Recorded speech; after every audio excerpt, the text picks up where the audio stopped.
And welcome here to Wake Up Call with Dan Tortora, where sports truly meets that thing called life. Hope you're having yourselves a wonderful morning. We appreciate your patience here this morning on Wake Up Call with Dan Tortora. And as you can see, my Under Armour shirt that I'm currently wearing has that look of fire. And why would I do something like that? Because, folks, we have an announcement to make. And here it is. Hello, everyone. Dan Tortora here at Wake Up Call. John Williams from Fire Pit Barbecue and Saloon. And we are very proud to announce our partnership here in Central and Upstate New York.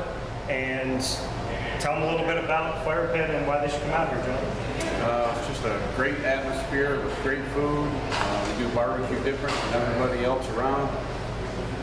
From the different sauces to the way that we flavor the meat, you can't get this kind of barbecue anywhere else. We take a little bit of barbecue from all over the country and we bring it together into our own style.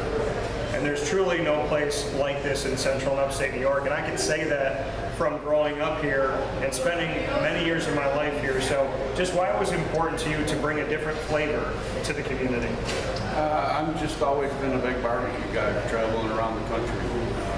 I like a little bit of something from Texas, a little bit of something from Kansas City, a little bit, from the South. And found a way to put those things all together and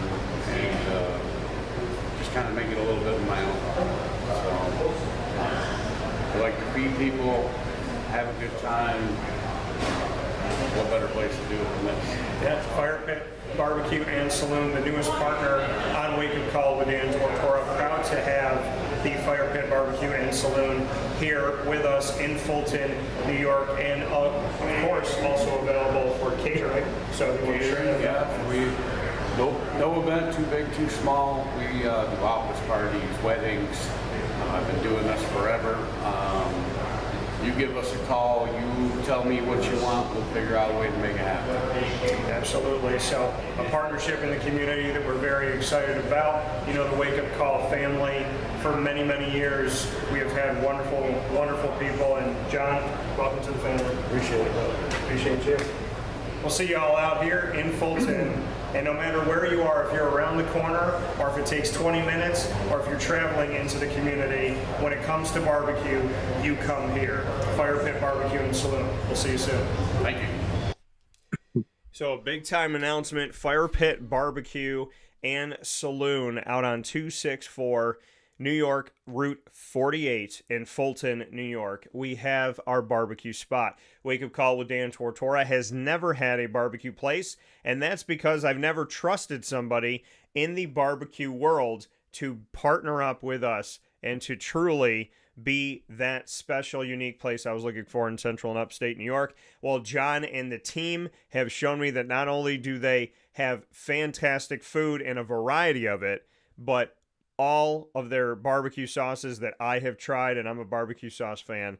So many great things. The sauces are made in-house. The meat is made right there on site, daily putting that brisket out and seasoning everything themselves. So when it comes to great food, when it comes to quality, when it comes to the amount that you get and putting their own stamp on it, to me, Fire Pit Barbecue is a place that you have to get yourself out to. Bring your friends, bring your family, coworkers, colleagues. Go there for a birthday party, a little anniversary, have a little private party upstairs. A lot of great things you can do. Great for teams. And we're going to be there once a month broadcasting Wake Up Call with Dan Tortora in a spotlight broadcast on stage every single month. Very much looking forward to it. So, big time shout out to Fire Pit Barbecue and Saloon.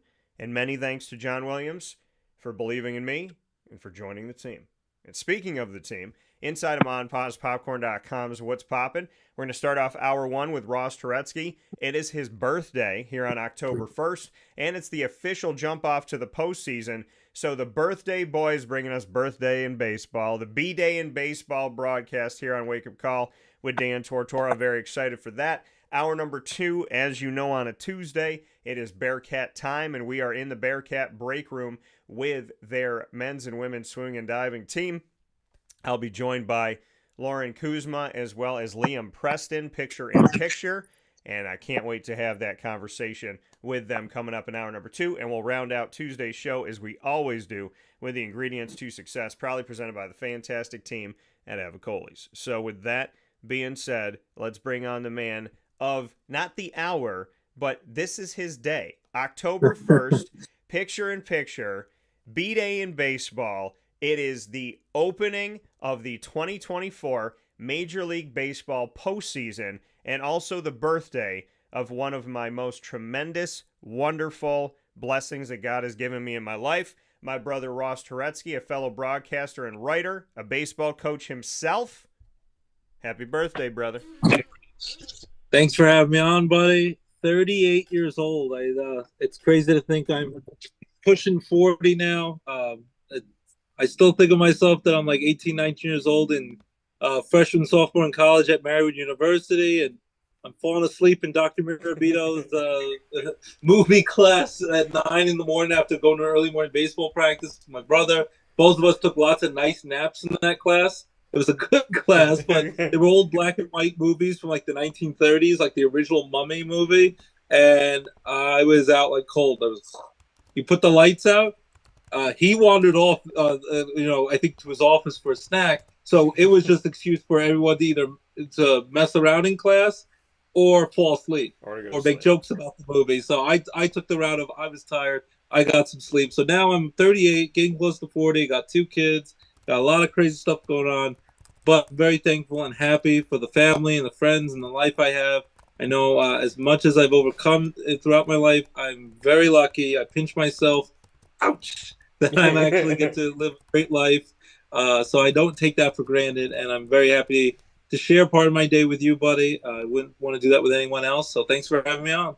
Yeah, no, it means a lot to me to have you here and to know how important this season is. You know, how important it is for you, how important baseball is and your love for it, and the fact that, you know, you and I can spend some time together on your birthday, albeit virtually right now, but that we can spend some time together and hopefully some time together soon. And that's something that's on me because I got to get myself back to PA. But a lot of birthday month. We got to celebrate our birthday month. It's exciting. And in honor of our birthday month, Deadpool Wolverine is available. You could get on digital and watch at home now. So I'll be doing that away from the kids so they don't have to watch the dirty content. I'm excited to watch that and get to see it in the theaters with the little ones. But I'm excited to finally check that out.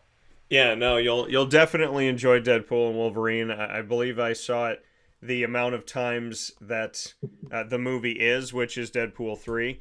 So I did see it a bunch of times. I will say that very excited for this, as they've done it once again. In the first 2 they did this, and they will now do it with the third one, is that one of my favorite characters in the history of Marvel, my favorite character is Spider-Man, and then a close kind of like 1B or like adjacent to it is Venom, and Venom will be coming out in our birthday month once again.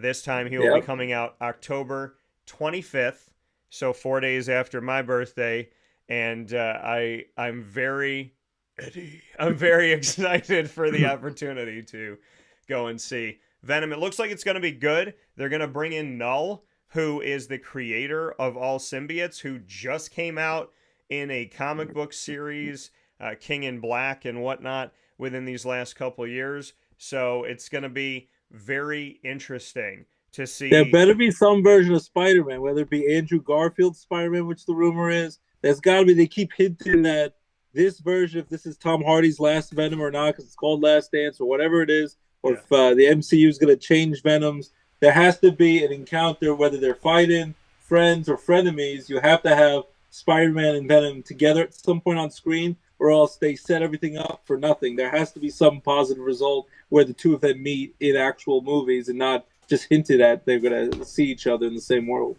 Yeah, you know, there's definitely got to be, and I agree. I mean, there has to be some type of interaction between the two of them. I mean, we know that he licks the screen. There's a lot of things that Sony's done that doesn't make any sense because they're supposed to be working with Marvel, and I feel like they'll do certain things in the movie, and then at some point they'll just be like, F you, Marvel. So, but Yeah, we're I gonna think make like our. they work with them because they know they're going to make money and they'll make a good movie, but they're doing it kind of like they don't want to. That they're being like their hands being pulled back, and they're like, we know we need them, but we rather just be able to keep all the money ourselves and not have to share the profits with the Walt Disney Company. Yeah, so I mean, it seems. Hopefully they'll do something that is going to make some sense here, and we can enjoy it. But I'm definitely looking forward to it. I love Venom, and like I said, and it's one of the voices that I do in my impersonations and whatnot. So I am a fan of Mister Eddie Brock and the Venom character, and obviously when that opportunity arises that I can share the things that I've been working on.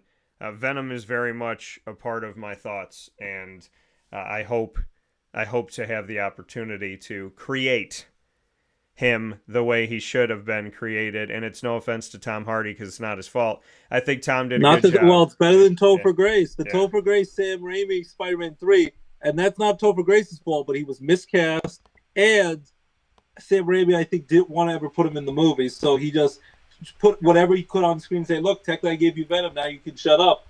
But it was a crappy version of him. At least Tom Hardy's version is better than that. Yeah, no, and I agree. So, and it does. I mean, I read something that Sam Raimi doesn't even like the character of Venom. So to me, it was like, why would you make something that you don't care about and that you're not going to bring justice to? And he didn't.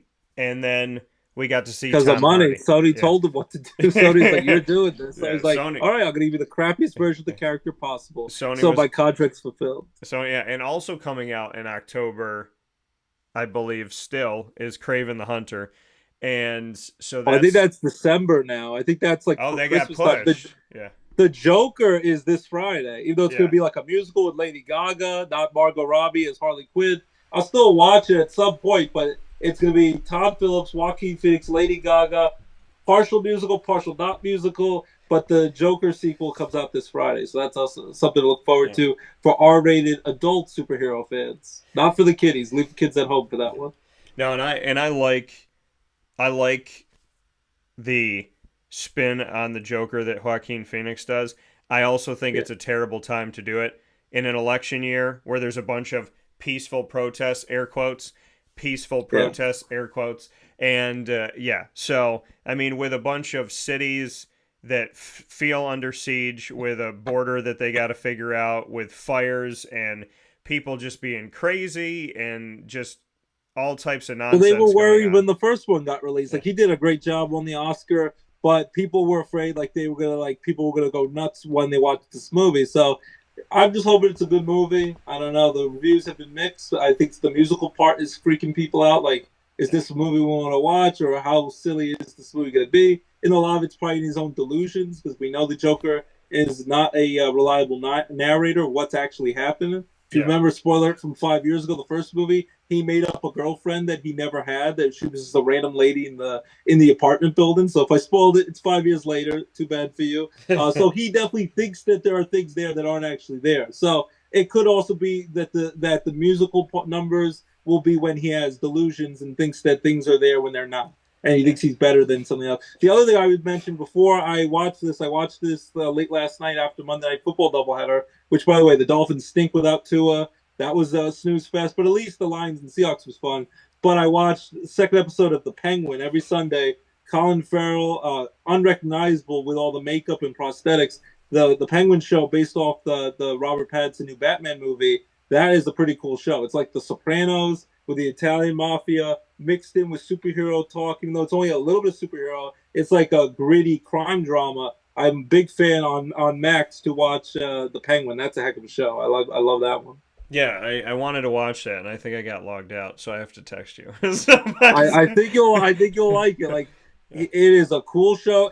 There's only like hints of superhero, but it very much reminds me of him, and he even looks a little like him, like Tony Soprano, where he is going, this little guy that everyone underestimates with scars on his face. He's waddling like a penguin. Everyone makes fun of him, but again, you don't underestimate him, because at your own peril, he's going to rise up through the ranks, and he's going to get the two mobster families. It looks like he's going to try to get them to kill each other off, so he could rise to the top of the crime world. And we all know that that's going to lead to one thing where he'll become the Kingpin, but then he's going to be on Batman's radar. So that I think it's all the setup for the next Batman movie. So I'm looking forward to that. But it's a very, very good show, and I've been watching it. 2 episodes so far every Sunday. It's going to be 8 episodes, but they knocked it out of the park. I definitely highly recommend the Penguin show on Max. A great show. Yeah, because in the movie The Batman, where Batman's played by Robert Pattinson, we don't really see the Penguin. And when we see him, he's briefly in it. He's only in it a little rare. And I was watching an interview with Colin Farrell, and he said that he was actually upset. He said to put on all this like prosthetic, all this makeup, all this stuff that I had to do to have like 8 minutes on screen. Yeah. And so now that they've done this show, he feels like there's some justice to it now, like that he's gotten his due, so to speak. And he said after all of it that he was angry, like he was upset, which is what the Penguin's supposed to be. So, I mean, I'm looking forward to it. I'm looking forward to seeing it. I love Danny DeVito as the Penguin, and I also was a big fan of Robin Lord Taylor on the TV show Gotham as the Penguin, and showing how he did it, and that they threw him in the cold water, and he was supposed to die, and that's why he walks with the limp, because like he almost froze to death. So I mean, that to me, like the story of that was really cool, and Gotham's a really underrated show. But now that the Penguin's out, I'm excited to see what that's going to look like. I don't think I will ever forget from my childhood that when Danny DeVito bled in that movie, his blood was purple. So yeah. It looked like pen ink coming out of his mouth. If you flush it, I flaunt it. At one point, he bites a guy's nose off like an animal. Like that's what I grew up with. Batman Returns with Michael Keaton, Michelle Pfeiffer's Catwoman, and Danny DeVito as the Penguin. But this is really good, and it's not even a spoiler. They make him a very complicated figure. It's kind of like Tony Soprano. There are times you see how despicable he is, that he hurts people and kills people. And other times he's a loving son. His mom, she has dementia. She suffered through that, and he's a loving son helping take care of his mother. So at times you feel for him and you love him and you want to give him a hug because he just wants friendship. He even tries to make a friend because no one really wants to hang out with him. They kind of just laugh at him. And other times you see he's also a despicable character who wants to murder. So it's a very complicated character, but I'm a big fan of it. So yeah, I'd highly recommend it. And the other thing as the segue is, are you ready for the playoffs? Because I'm ready for playoff baseball today. As a diehard baseball fan, I got my T-ball coach Pirate shirt from coaching LJ this year, and then I got my Yankees hat. And then I as a New Yorker, they say, oh, you have to choose Yankees or Mets. I say, screw that. As a New Yorker, I love the Yankees and I love the Mets. The only time I root against the Mets is when the Yankees were playing the Mets in the Subway Series. I got to see that. Well, you were around too. In 2000, we got to see Yankees and Mets. I was 14 back then when they faced each other in the World Series. They play each other every year in interleague play. I'd love to see a Yankees-Mets Subway Series again, or Yankees-Dodgers with Ohtani and Judge would be great. Yankees-Phillies, like the World Series 15 years ago, would be great. Yankees-Dodgers are the 2 top teams, best team in American League, best team in National League. I'm excited for playoff baseball, and I'm very excited. I know we have some listeners out there who are big Mets fans. The Mets got it done. I'm sorry for your Diamondbacks. I was hoping that, after the Mets won Game 1, it's really comeback fashion. They'd win Game 2, they'd get your Diamondbacks in. But the Mets and Braves both got in and got to celebrate. But what a great Game 1. The Mets were down 3-0. Then they take a 6-3 lead. Then Edwin Diaz, their star closer, blows the game. It's 7-6 Braves in the 9th inning, 1 out, and now their final 2 outs. Starlin Marte gets a single, and then Francisco Lindor, who's had back spasms, been out for a while, crushes a 2-run homer. They take an 8-7 lead. They leave Edwin Diaz in to pitch the final inning after he blew the save. He ends up getting the win. They nail it down, and then in Game 2, they can rest their starters, and they lost 3-0, and the Braves got in. But, and I know it stinks for your Diamondbacks. It's not a great season, a thrilling ride. I know it's weird that the 2 World Series team, Texas Rangers, were bad this year. They didn't make the playoffs. Diamondbacks came this close to making back the playoffs, but we're going to have a new champion and 2 new World Series teams since both teams failed to make the playoffs. But what a win for the Mets. It looked like the Mets were on death's door, about to lose, and then they had the lead, blew it, and then they came back, and Francisco Lindor forever has his forever Mets moment. What a clutch 2-run homer to give the Mets life when it looked like they had blown it and they had maybe lost their chance to make the playoffs. So what a thrilling win. I saw that before my baseball practice at Luzerne. I couldn't look away from the TV, and it was a thriller game one, and what a win for the Mets. The Mets were, I think, 11 games under 500 on May 28th. And then somehow they fell in love with Grimace from McDonald's. I don't know if you've seen this, buddy. They invited Grimace, the purple mascot from McDonald's, to throw out the first pitch on June 12th. And from then on, they've had the best record in baseball. It's nuts. They've retired a seat now at Citi Field at the Mets home stadium that's purple for Grimace because he's become their rally cry. So congrats to Grimace and the Mets. Whatever it takes, the Mets got it done. And the Mets and Yankees, both New York teams, are in the playoffs, which is a rare thing. Usually if one team's good, the other team stinks.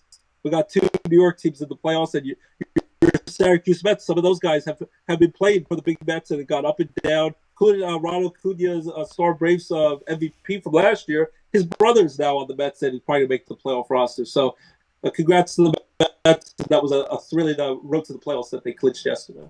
Yeah, no, I mean, it's been a great run, and like we said, talking about Batman and the Penguin, obviously Gotham City, and what is Gotham City mirrored around New York City, and so taking a look at these New York teams that have advanced. By the way, for the first time, buddy, we made a segue. You didn't think we could make a segue from superheroes to baseball, but technically Gotham City, New York, and it gets us going. So we're able to tackle all issues on the show. And I would tell you, we made a segue of the subway, because we're talking about a potential series here between the Mets and the Yankees. So the segue to the subway is here on Wake Up Call with Ross and myself. And for the first time since 2005-2006, the Major League Baseball postseason will not feature either team that played in the World Series in the following postseason. The last time it happened in 2005, the Chicago White Sox defeated the Houston Astros in the World Series. The following year, Chicago White Sox and the Houston Astros failed to make the 2026 postseason. So this is the first time in almost 20 years that both teams that played in the World Series are not going to advance to play a single game in this current postseason. So interesting here. The Mets did make it. The Mets split the series with the Braves, so the Braves made it as well. The Braves held the tiebreaker, so the Braves got the better seed, and the Mets got put down. So the Mets will take, they got put down to the 6th seed, so they'll take on the Brewers, and the Braves will take on the Padres, and the Braves-Padres series will decide who makes it to the Dodgers, the number 1 seed, and the Mets and Brewers will decide if we have a rematch of divisional games between the Mets and the Phillies. Keep in mind, the Mets just had themselves a very nice series against the Philadelphia Phillies. On the other side of it, the Yankees and the Guardians get to sit out the wild card.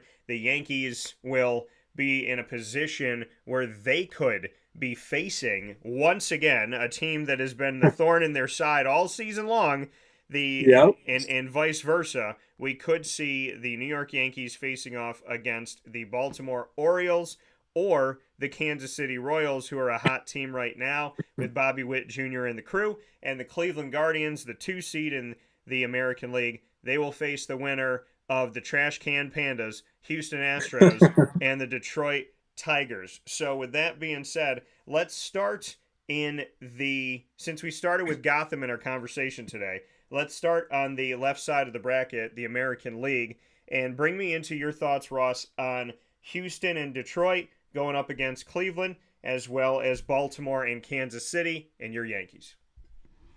Yeah, it's going to be a tough series. I'm excited the Tigers made the playoffs for the first time in 10 years. Just a month ago, they had no chance to make the playoffs. They were well under 500. They had a thrilling ride. They had the best record in baseball the last month and a half of the season. So congrats to a very young, inexperienced Tigers team who might just be happy to make it. Their best chance, they're going to be the first game of the day on ABC, I think at 2:37. They're going to have to play, remember, it's best of 3, but the higher seed gets all 3 home games. And it's 2 out of 3. So if you win the first 2 games, there's no need for game 3. It can be over. And there's no off days. So it's going to be today and tomorrow. And if necessary, Thursday will be the 3rd decisive game. Because by this weekend, by Saturday, they go to the division series to take on the teams that had the first round byes. Their best chance to win will be when Skubal pitches. The Tigers got a pitcher. He is an ace. He's probably going to win the Cy Young Award this year.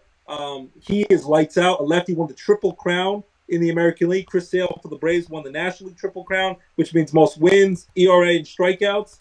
And if Scooble, their ace, can lock down a win today, if they lose today with their best on the mound, the Tigers, I think they have no chance, especially with the inexperience. And you're taking on an experienced Astros team that dominates in the playoffs. And as a Yankee fan, I kind of hope the Tigers take the Astros out, because I'm afraid if they have to face each other in the championship series, if the Yankees get past their opponent and the Astros get past the division series, it's going to be a collision course to the championship series. And that's what I think is going to happen. And the Astros have had their number, and I'd be nervous to see in that matchup. So the Tigers' only chance, they need Scooble to pitch great, and they need to win today to at least make sure they probably have a game 3 on Thursday. I think the Astros are going to win, though. I think Scooble might win today. I think the Astros win in 3 games. They're going to knock off the Tigers, a young team. That's great to see them there. They're probably excited to be there. The Astros have the postseason pedigree with Altuve and Bregman and all that. The Tigers manager, A.J. Hinch, was the Astros manager when they won the World Series in 2017, and they got the trash can scandal, and he got fired, and none of the players got a reprimand or trouble. So that's going to be interesting. A.J. Hinch going up against some of his Astro players, Tigers and Astros. So I'm going to go with the Astros to win in 3 games over the Tigers to get to the ALDS. I think Astros in Cleveland, as much as I like the Cleveland Guardians and Jose Ramirez, and they're also an underdog team in a middle market, I think the Astros will beat the Cleveland Guardians in the DS. So I think they'll win that in about 4 games. So I think the Astros are going to get back to the League Championship Series, because even though they were 10 games behind the Mariners and the division for a lot of the year, looked like the Astros were horrible the first couple of months. It's like, speaking of Halloween time, it's like those creatures saying, "It's alive, it's alive." The Astros are alive. You should have stepped on their throats when you had a chance. You gave them a chance to get back in the playoff race, and the Astros will be dangerous. So I think the Astros get back to the championship series. I think the Orioles, I would go with the Orioles because they have playoff experience from last year when they got swept, when they won the division championship, lost in the ALDS all 3 games to the Texas Rangers, the eventual World Series champions. I think that experience will help them this year because they have the playoff experience, and I think they're the better team. They have home field advantage at Camden Yards in Baltimore. The Royals, I think, are just a year early. It's their first time in the playoffs since they won it all in 2015 over the Mets 9 years ago. These players have almost no playoff experience. As much as Bobby Wood Jr., if it wasn't for Aaron Judge, he'd be the MVP in the American League. He won a batting title, great shortstop, 30 homers, 30 stolen bases. I think the Royals are just a young and inexperienced team, so I think they'll be coming, and I think in the next year or 2 they'll be a threat to go deep in the playoffs. I think the Orioles knock off the Royals. It could be a 2-game sweep. Mostly will take the 3rd game. I think it'll be Orioles-Yankees rematch in the ALDS, and they battle each other all year for the division. It was neck and neck all year. I would hope the Yankees can get it done as long as they're healthy. I know they've had some injuries. I think the Yankees could beat the Orioles, but I think the Orioles will give them everything they want and more. I think that would go to 5 games. But the Yankees have home field advantage, so I think they'd win Game 5 to clinch at home. So that would be my pick. And I think all roads lead to another Yankees-Astros American League Championship Series. Yeah. They're destined to face each other. But this year, as much as the Astros are dangerous, I think the Yankees get it done and knock off the Astros in a classic 7-game series, taking it to the 7th and final game. And it will be the Yankees celebrating their first trip to the World Series since 2009. Their 15-year wait will finally be over. Yeah, and I appreciate you going through it and taking a look at this. I put the polls up on the former Twitter X at CallDT, that's CALLDT, so you could vote this morning while we discuss it, and beyond that, you could vote throughout today who will win the Houston Astros versus Detroit Tigers AL Wildcard Series. Early voting has picked the Tigers, and who will win the Baltimore Orioles Kansas City Royals AL Wildcard Series, and that was just put up. We'll put up the ones for the National League as well as we discuss it. But before we get to that, I will go into my picks and my thoughts, as Ross gave you his. To give you mine, for me, I feel like between the Tigers and the Astros, as much as I'm excited for the Tigers, a team that were totally out of it and clawed their way into the Major League Baseball postseason, I'm going to have to pick the Astros. The Astros are just a thorn in the side of really anybody out there in Major League Baseball. They're a team that finds a way to always get in. So I'm going to go with the Astros over the Tigers, especially in a short series. All they got to do is win 2. And the Orioles, Baltimore, getting to play at home to start off this series in these first couple. Well, they're going to be able to be at home for this series, and I think that they can handle it. I mean, Kansas City, to me, has been good, but Kansas City wasn't able to get above the Guardians. They got there around it, but they were never able to make that separation. And I think Baltimore has been fighting back and forth with the Yankees. So I think between seeing Kansas City not be able to get above Cleveland and then see Baltimore get above New York and go back and forth with them, I just think that shows that Baltimore's got a little bit more. They're playing this at home, so I'm going to lean on Baltimore's side to face off against the Yankees. So I have Astros Guardians, and then I have, which is a battle of the West and the Central in the American League, and then I have a battle of the East between the Orioles and the Yankees. I think they're going to have to duke it out and show us head-to-head in the postseason for yet another series who is the better team this year. And then we're going to have the Yankees going up against, in my opinion, the Astros, and the Yankees will find Can they slay Goliath finally? Yeah, so I have the Yankees doing a let me put it to you like this. If the Astros are known for their drum solos, then the thunder comes from the Yankees. And you might think it's a drum, but it's a different type of boom. And the Bronx is going to be able to get those bats ready, do the pitching that they need to do. And I believe that the Yankees bats will awaken to the tune of some double-digit games. And they're going to win and take on the National League champion, as the Yankees will advance to the World Series and have an opportunity to get another one in their belt. National League, sir, what do you got? And the last one with the Yankees, remember, the big difference this year is Juan Soto. It might be his only year as a Yankee because he's a free agent. He's going to want like $1 zillion in the offseason with Scott Boras, his high-powered agent. But Juan Soto to tag team with Aaron Judge, who had 58 homers, Soto had 41 homers. It's like Gehrig and Ruth and like Mantle and Maris back in the day. So I think the Yankees, as long as those guys can hit the good pitching they're going to face in the playoffs, they'll be fine. And they have a good closer now. We talked about it a few weeks ago. They had to remove Clay Holmes from the closer spot. They did. They finally pulled the plug on that. Luke Weaver is now their closer. He's been lights out. So I think that's going to be a big difference. They had to rip the Band-Aid off as much as it hurt to remove a guy who has 30 saves this year, Clay Holmes. He blew 13 games, which is a record for the Yankees. So now hopefully he can get some outs in the playoffs. But their most key outs in the ninth inning, that will be Luke Weaver getting it done. So they needed to get that done. And even though they brought up the Martians, so the Yankees, they made the moves they had to make. So that was exciting. Yeah, they definitely have made some good moves, done some good things, and put themselves in a good position. We've also seen, and we lost Ross here for a second, so we'll look to bring him back momentarily, but we seem to have lost him, so we'll bring him back in here. And, of course, we're talking about the Yankees and what the Yankees have been able to do. The Yankees have put themselves in a position of making good moves statistically, or systematically, I should say, and making the moves that they've made to find the success that they've had, including in their pitching rotation that is not just Garrett Cole. Let's head over to the National League, sir, and the other side of it, where there is another New York team. One is representing the Bronx. The other one's representing Queens.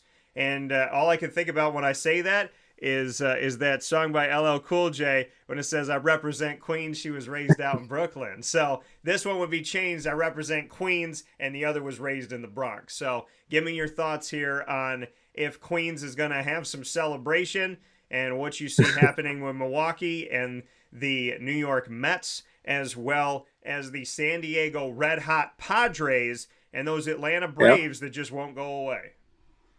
I'm thinking of Kevin James and King of Queens, and when he does that little meme with the shrug and everything, the flannel shirt. So I'm thinking of the King of Queens, and he even came to a Mets game. He yelled he screamed his heart out there. He's a diehard Mets fan. A lot of I love the Mets as much. Like I said, as much as I love the Yankees, I grew up as well as a Mets fan.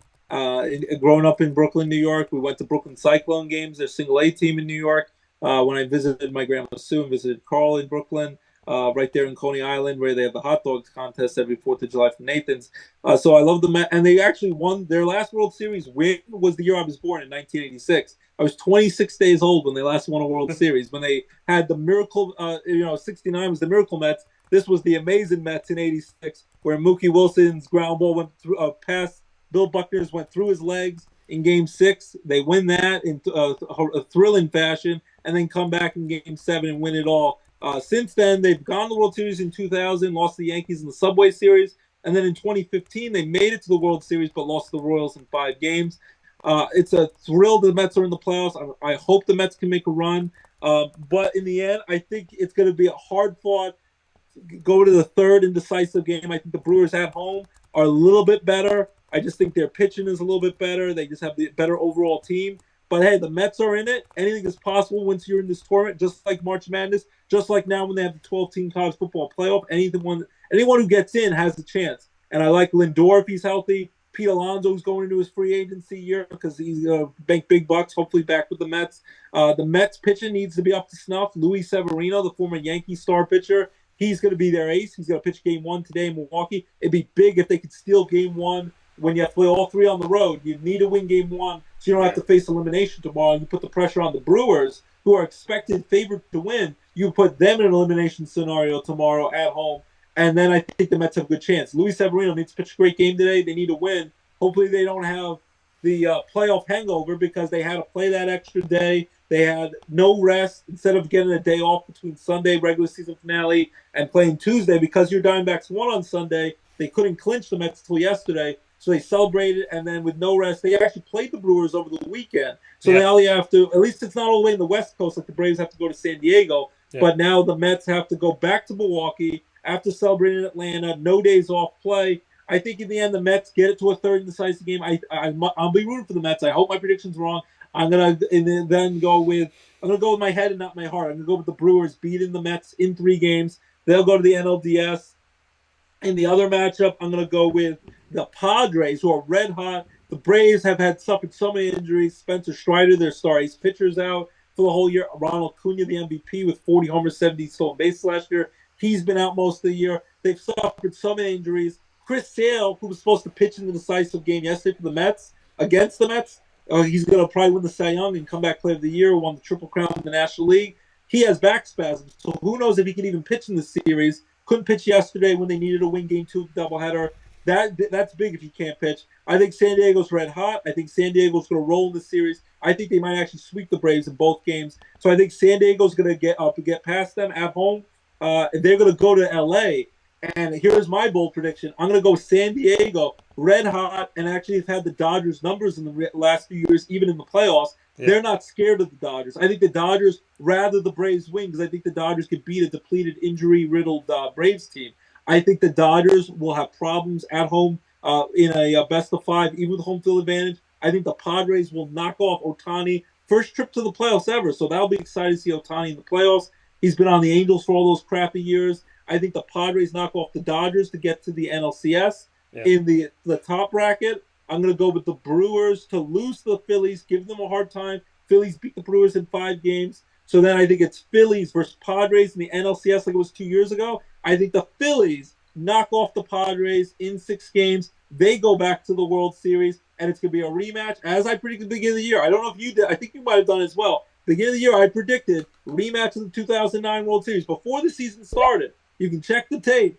I picked Yankees, Phillies, rematch to the 2009 World Series. I was at in the decisive World Series game when the Yankees won it, and I think it's going to be a history repeating itself. Yankees beat the Phillies in 6 games like it was in 2009 to win their first World Series since that 2009 World Series. The 15-year wait is over, and if it's one and done for Juan Soto in New York, hopefully they resign him, give him all he wants, and open up the blank check and open up the bank vault to re-sign him. But if it's a one and done for the Yankees and Juan Soto, I think he wins the World Series, and Yankees beat the Phillies in 6 games to capture their record 28th World Series championship. That's my picks. Yeah, no, and I think it's awesome. And yes, Yankees, Phillies, you did have that. And so I think, on my side of it, I'm going to have to go ultimately. Now, I know Milwaukee has had the number of the Mets recently here. They just played in a series, like you said, and in the series that they played in, the Mets dropped 2 of 3 in Milwaukee most recently here, which put them in a situation to have to make that Monday doubleheader count. So with the Mets going up against the Brewers, I'm actually going to flip the script here, and I'm going to pick the Mets to find their way out of Milwaukee. Milwaukee struggled I would last love year it. when they were the higher seed to the Diamondbacks. So I have the Mets making the most of this one. The Mets are going to throw everything at Milwaukee, and they're going to take advantage of this. They will go on to play the Phillies, and in that opportunity to play once again against the NL East rival that they have in Philadelphia, I feel like Philadelphia is too much of a match for the New York Mets. Philly will advance to the final two of the National League on their side. And then as far as San Diego and Atlanta, San Diego means a whales. I'm not going to say it. So San Diego is going to move forward here. In the Okay, Ron Burgundy, keep it classy, keep it classy, keep it clean. It's as Dave Portnoy in his pizza review say, It's a kid show. As he keeps saying curse after curse, he says kid show. Yeah, this is a kid show. So no, so saying this actually is a family friendly show on Wake Up Call. So we actually stand by that. So San Diego and Atlanta, I'm going to go with San Diego. Two red hot. So what we're going to see in the National League is we will see two rivals from the National League East, two rivals from the National League West, and no National League Central, even though, ironically, Milwaukee was the first team of all 6 divisions to declare themselves the champion of their division by their record. So San Diego, they'll be the first ones out, though. San Diego and Atlanta, I'm going with San Diego. And the Dodgers against San Diego, I'm going with San Diego to keep that heat going. And San Diego will face off against the Philadelphia Phillies for the right to face the Yankees. And this is where it gets interesting for me because I've gone one, I've gone the other, I've leaned back and forth. I feel like San Diego could. I feel like Philadelphia definitely has the opportunity to do it. So where would I go in a series between a team that's been notorious for spending money and a team in San Diego who has spent so much money? Speaking of the Yankees in San Diego. And then there's Philadelphia, which is this team that just creeps in and finds a way to do it. Could I pick Philly? Do I believe it's going to be Philly, New York? No.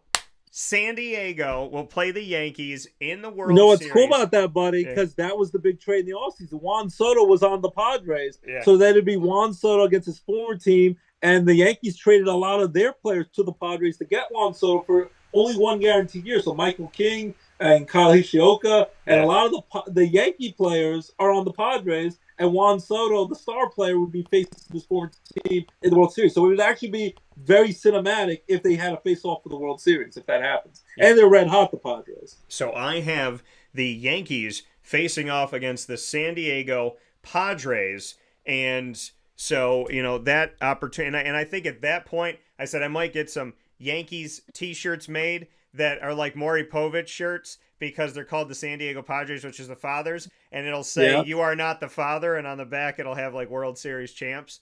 Do you remember Pedro Martinez back in the day was famously kept saying, the Yankees are my daddies. And then the Yankees fans would chant out, who's your daddy?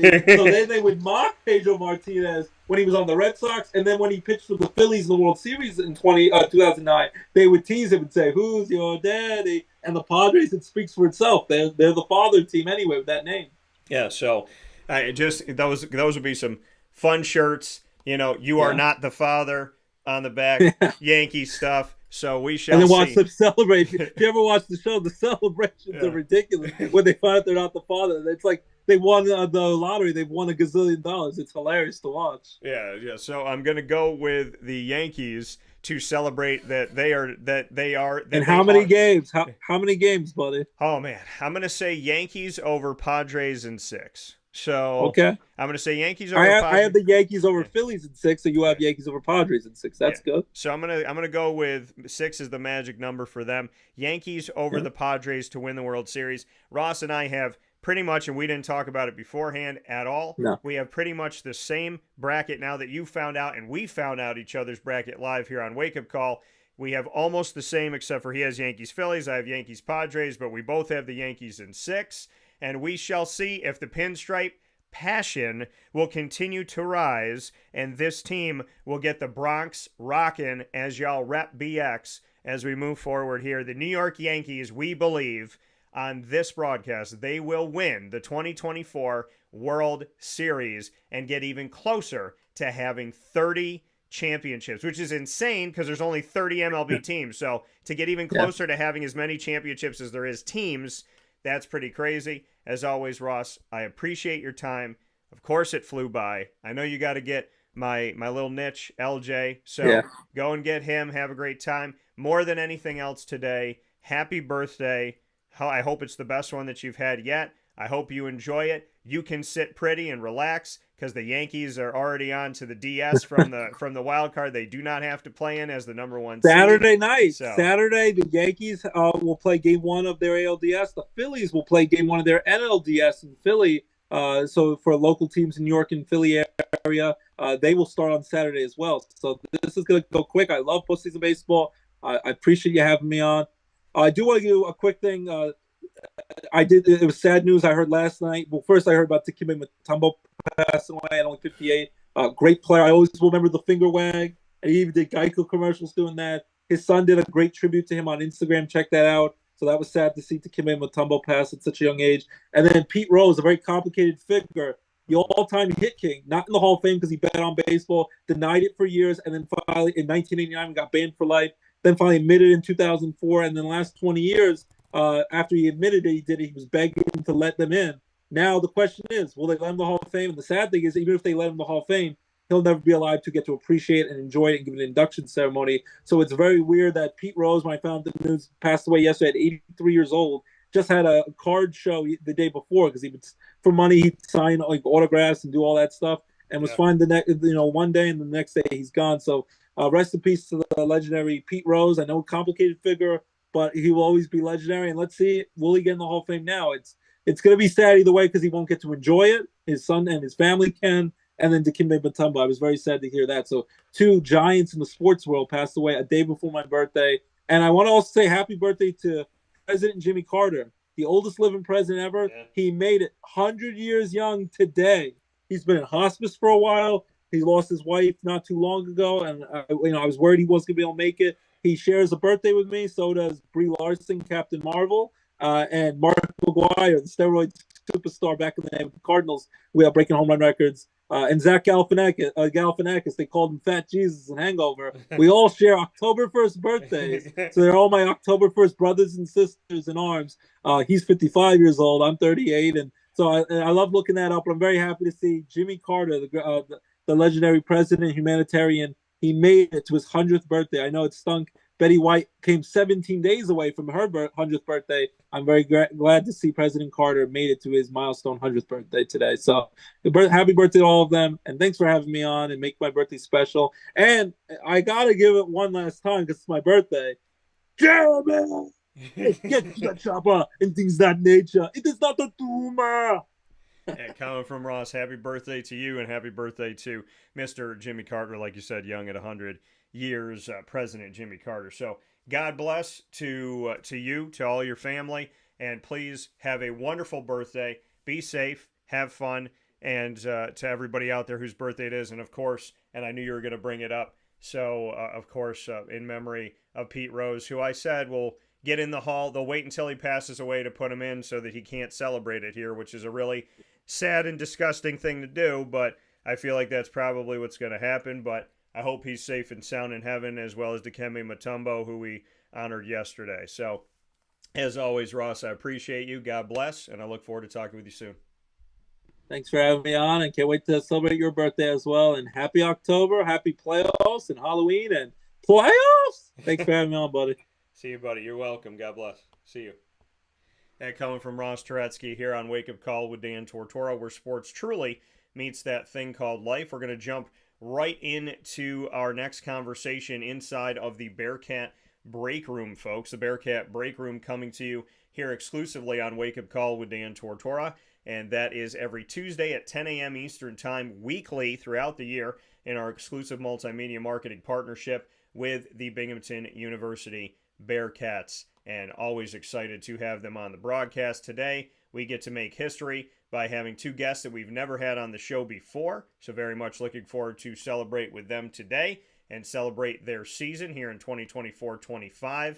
And that being the Binghamton University Bearcats men's and women's swimming and diving teams. So we have Lauren set up here, and Liam will be coming in here momentarily as we have the opportunity to be picture-in-picture with them. You'll get to see them as they speak. They'll be coming on here with us from Binghamton University in celebration of their 2024-25 season, and to talk about their journey and their personal history, as well as to have some rapid fire fun with us here on Wake Up Call with Dan Tortora, where sports truly meets that thing called life. So with that being said, I will look to bring them both in here. And so we have Lauren picture in picture with us. Lauren, how are you? Good. How are you? I'm doing very well. So first and foremost, for you inside of the 2024-25 season for Binghamton, just what I want to go back to the beginning. This season doesn't happen until you say yes to Binghamton. So what was it about Binghamton University that spoke to you? I visited the campus when I was a junior in high school in February, right before COVID hit.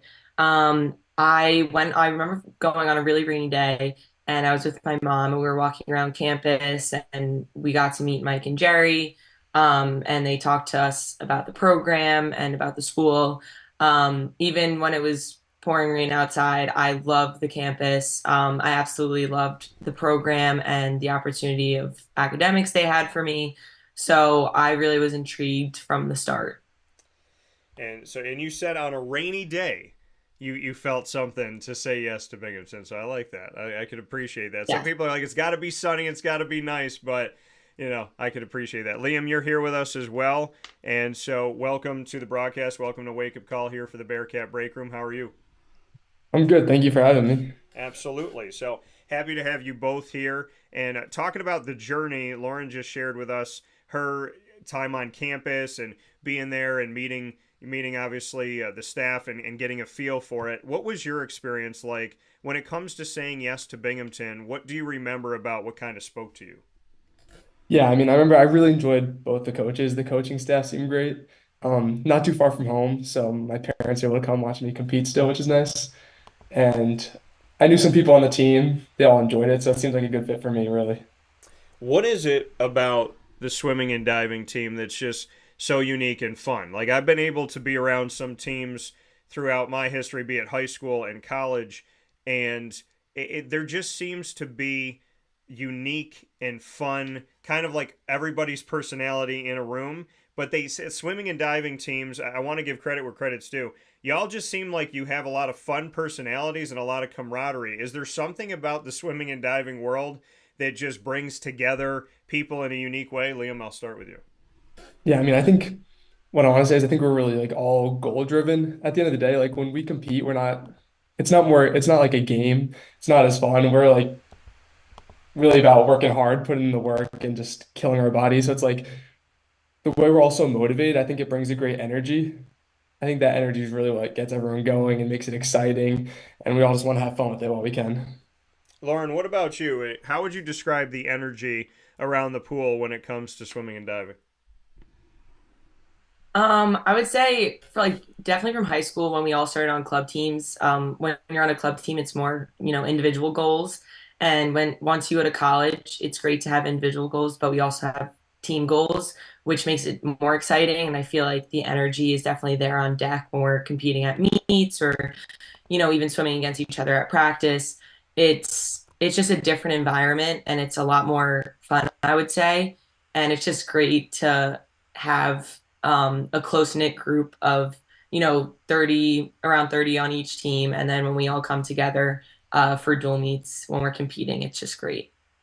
What was it like? I mean, we know that homecoming weekend was recently here this past weekend. What was that experience like to go through homecoming weekend? And Lauren, I'll start with you. Yeah, homecoming weekend's a lot of fun. At our dual meet this past weekend, the boys had their ring ceremony for their championship win last year, which was a great start to the meet. Starting off with like our team cheer at the beginning is always a lot of fun, bonsai. So I think just from there, we had a lot of fun with it, and we crushed it in the pool, won on both the men and women's side. So it was a lot of fun, and having people in the stands that used to swim and come to Binghamton and family was really nice. Is there anybody that used to swim at Binghamton that's maybe been a mentor for you, Lauren, or anybody that came up to talk with you specifically on homecoming weekend that you just felt appreciative of that connection? Do you have any of those connections? Yes, definitely have some of those connections. Some of them weren't there at this meet. Unfortunately, they could not come. But um, my friend Courtney, who's still on the team, she's a fifth year, has kind of been someone I've looked up to and a mentor for me because we swim the same events and train together. So definitely when I'm having, a hard time, I'll talk to her and she's great. What is it about Courtney that makes her the voice that always gets through to you? I would just say we have a really great friendship, like outside the pool as well as, inside the pool. But she she's just a great person to talk to and she's very motivating. She's very passionate about swimming, which is awesome. And she just has a great energy about competing as well. And since we are teammates and we compete the same events, we kind of push each other to do better in the pool and outside the pool. So I would say that's really how she like reaches me. And Liam, for you, when we look at the fact that homecoming weekend celebrated the America East Championship, you got to receive your rings along with women's lacrosse. Bring me into that. The fact that you got to celebrate with alumni, with current student athletes, and you got to rock the ring. And I want to know if you can describe what this ring looks like to all of us. Do you have the ring with you? Is the bling there or no? I mean, I could go grab it. It's like in the other room. I'll grab it in a second. But Okay. it was really exciting. I think the best part of it was seeing everyone come back. We had so many parents and families there, and then also we had a lot of alumni there, which is really cool. I think it's good to have everyone back, like feel like a team again, celebrate one more time what we were able to do. I think that was What the biggest thing of it. What was it about last season's team that you felt like was that championship caliber? Why do you feel like you guys got there and were able to hoist the America East? I think a big thing about it was just like the energy, like the whole group, like we knew we could do it. We knew it wouldn't be easy, but we knew we could do it. And the whole year it felt like we were working towards that goal, which I think was a great mindset and energy to have. And I really thought it pushed us to the best we could be. To be one of the few programs on homecoming weekend that has a home opportunity and to have that home meet, just what that meant, because we heard Lauren talk about it a little bit here. What did that mean to you? The fact that people could be returning to Binghamton University for the first time in 20 years and they were able to see men's and women's swimming and diving right there, right in front of them. If somebody that maybe has never been around it before, never seen the teams before, and like I said, maybe it's been forever since they've been back to Binghamton University, to know that people of all different ages and times in their life could have seen your team this past weekend. What did that mean to you to have that support and to have those alumni there? Yeah, I mean, first of all, it was really cool to have like the stands packed out. It's not something we always see with swimming.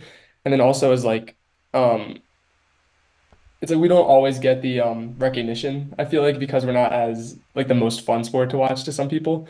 But it was cool like seeing like anyone can come and see like the work we put in, what we really do, and what we're about. And I think like at our meets especially, there's a lot of high energy. It is more exciting than you'd think it'd be. So I think it would be cool for people to be able to come and see that. Yeah, and swim meets. I know there's so much to it. You know, you're there for hours. There's different things going on and whatnot.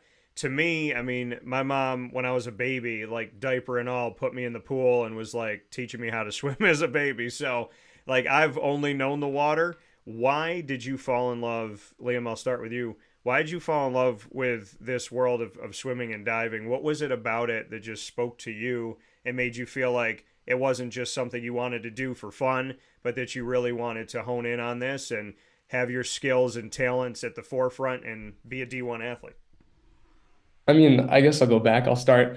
My mom also just threw me in the water, taught me how to swim, and then I started taking swim lessons and stuff. And it was more of just like knowing how to swim. And then the instructor is like, he should go somewhere with this. He's pretty good. And it turned into just my mom put me in training, and I think I really fell in love with the idea of competing against myself and always trying to better myself. I like being able to see the times, the results, and seeing myself get better and training so that I'm able to get better. I think that's the most exciting part for me. And then as I've come to college, because in high school it's more of like an individual thing, but as I've come here, it's a big team sport, and it's fun like being able to push your teammates and see everyone else get better too, and everyone support each other and get better.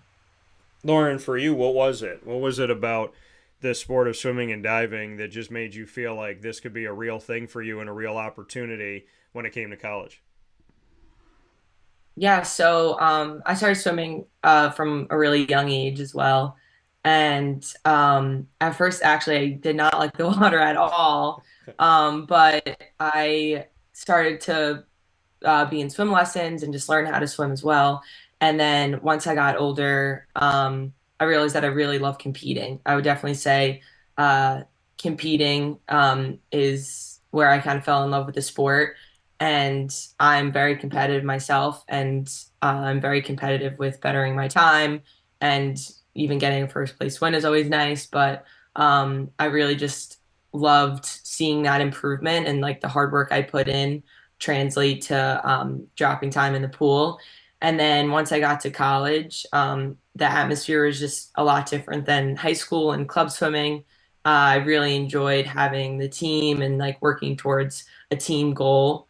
Uh, and having just such a goal-oriented sport is so great. So I would say that's where I kind of fell in love with the sport. Do you have a favorite event? Do you have a favorite piece of a meet? Yes, my favorite event is the 200 breaststroke. I really like swimming that event. I'd say that I'm the most competitive in that event, and I do like swimming longer breaststroke because that's kind of what I like to do and what I'm good at. But yeah, Do you have a least favorite one that you've ever done? yes. My least favorite event is the 400 IM. I've swam that a few times in college, but I think I'm finally past ever doing that event again, which is good. But that event is always really tough. Fair enough. I appreciate that. Liam, you favorite and least favorite event that you've been in? I'll go favorite.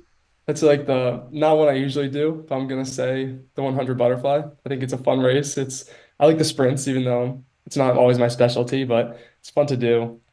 It's fun just like just pushing myself the most I can. I don't think it's as challenging on my body as some other races I do.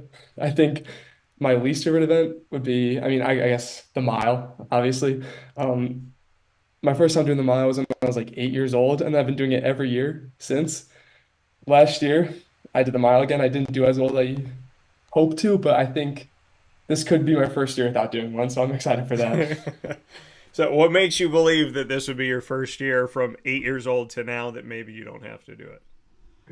I think as I've gotten older, I've gotten filled out my body a little bit. I think I've become a little bit better at sprinting, and I'm not, I guess, as good at holding on as I once was in the mile. So I talked to Jerry about it, and it seems like should work out. I had Jerry Comiskey on the broadcast last week in the Bearcat Breakroom. Liam, I'll start with you here. Tell me something good about Coach and why you are there under his leadership. Why you believe in his leadership. Yeah, I watched that episode actually. I thought it was good. But Oh, thank you. I think one of my favorite things about him is you can tell he does a lot of research outside the pool. He's always focused on like what times other teams are going, how the other team looks. He does more research than you think goes into it, and he always knows a lot about the other team, the team we're going against. He's like right now, he's already thinking about championship. What are our reels going to look like? What are our events going to look like? And it's so many months away. So I think he does a lot outside the water to prepare and really be ready for what's to come. And he's ready for any scenario that's coming our way.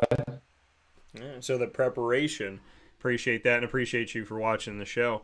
Yeah. Lauren, what about you? What is it about Jerry Comiskey that makes you believe that he is that leader that can take you to the next level? What is it about him? Tell me something good about Okay, I think. Yeah. Oh, is it? Sorry. That him. was. You're good. I would have to agree with Liam. He's very prepared and I think does a lot of research with who we're going against and just knows a lot about us as swimmers. And just like between what we swim, times, like every dual meet and once it gets to champs, I feel like everyone's in the events that they can do the best in and get the most points for the team overall. So I think he's just very knowledgeable in that aspect of swimming, and does that research that I wouldn't say like all coaches do. So that's what I would say, that he's a good coach in that way and leadership. He just knows um, what everyone should be in and when we get to champs, the team will be as successful as we possibly can. The season has just started off here, but we know that it will carry us into February as you talk about the championships and whatnot. you've been at home this past weekend, as we talked about, when you had your meet against Lemoyne for homecoming weekend. You'll be at home again for October 18th to the 19th when you go up against Bryant University. Bring me into the Patricia A. Saunders Aquatic Center. When you walk into that center, Lauren, what's the first thing that goes through your mind when you're there, when you're home? Because after this meet, you're going to be on the road for a couple. So what's it like to be home in the Aquatic Center? Definitely like any sport, it's always like nice having your home court advantage because we do train and practice at that pool every single day. So it's just nice like knowing like, the blocks and the pool and turns and walls, having, swimming in the pool every day. I feel like the home team always has the advantage because we do train and practice in it every single day. But just like being at home and the atmosphere, like we get to do our team cheer. We kind of have our routine of going into the locker room, getting hyped up with the team, and then walking up and doing cheer and bonsai. I just think it gives the us like a good advantage. Whereas the other team's kind of walking in not knowing what to expect if that's the first time they're at our pool. So it's really great to be at home and have our own atmosphere and when we're going against other teams. Do you have a favorite memory in that pool? I have plenty, I'm sure of it, but I would say one of my favorite memories is last year when we had our senior meet at home. I'm pretty sure it was against Marist, not actually, maybe not Marist, but it was against some team, and I was trying to go for the 200 breaststroke pool record. And I did get the pool record, which was really exciting, and it was great because my parents were there, and it was just a really great moment. Yeah, well, congratulations on that once again, and I'm happy that your family got to be there for that. Yes, thank you. You're welcome. Liam, for you, do you have a favorite moment inside the of the Aquatic Center at home in Binghamton? Yeah, I guess what I would say is one of my favorite moments. So my freshman year, so this was 2 years ago now, Bryant was new to our conference. We never went against them before. We didn't really know what they were like. And they came to our pool and they brought the energy. They do bring a lot of energy. And their cheers, like everything about them, they were really hyped up. So then like us as the team were like, we have to match that. And I remember just being a really exciting meet, lots of energy, and we were able to come away winning that meet, which was very exciting because we didn't know what to expect, and they definitely they know how to bring it. So Well, and you both brought up about this, the cheers and how loud it is. And when you're in a pool type scenario, it echoes and it gets like deafening. So bring me into that. Like, how would you describe Binghamton's cheers and the environment? Like, is there anything special that you guys do as a men's swimming and diving team? Is there anything that like every single meet we got to do this? Or is it just like we got to be louder than them and we got to up the ante? Like, bring me into how you essentially are in the meet itself, because one of the things that I think people don't know if they've never been to a meet is that, yeah, there's a lot of things going on in the pool, but there's also this like massive noise element of it. So can you describe what that's like for the men's team, and is there anything specific that you do? I mean, we do have like a little. We start off with a little pep talk in the locker room. We have our own little cheer we Yeah. like to get excited for, and then we come out. We do the whole team cheer, which I think really sets the tone because when we do our full team cheer, men and women together, we really get loud, and I think that's like sets the energy, sets the crowd to like we also got to be loud. And I think the biggest thing is like while the meet's going on, we just got to be louder than the other team. When they whistle the heat onto the blocks, we all yell out BU on the whistle. So we have a lot of things to just try to stay loud and keep the energy high to be the louder team. We have, because one thing like Jerry always says is, in order to win the pool, you got to win the deck. We need Yeah. to be the loudest on the deck. So Yeah, I like that. In order to win the pool, you got to win the deck. Lauren, is there a moment you could go back to where there was a team that you were up against that was trying to break the sound barrier and you were able to get them? I gotta agree with Liam on this one. That Bryant meet was crazy. Bryant, I don't know what it is about them. I don't know what their coach tells them, but they are very, very loud. Whether it's at a dual meet or when we go against them at conference, they're always just they have noisemakers, they have hats, they have all of these things that they wear and use to make just a bunch of noise. And I think just like for us seeing that, it makes us even more motivated to be even louder than them. Especially like I'll remember like at champs if it's like the relays winning an event at champs and it's comes down to for the boys it always comes down to us UMBC and Bryant, or for the girls it's always like UNH Vermont, us Bryant. Having the team behind you and just screaming as loud as you can and cheering, it just makes it so much more motivating and better, I would say. But yeah, setting the tone at the beginning with the team cheer, and in the girls' locker room, we like to blast music and kind of jump and sing around and like do that, which is a lot of fun. But yeah, I would say Bryant, they are very loud and have a great, team atmosphere, but I think ours is better. Have you lost your voice at a meet? And secondly, what is your song if you're the one that gets to control the aux?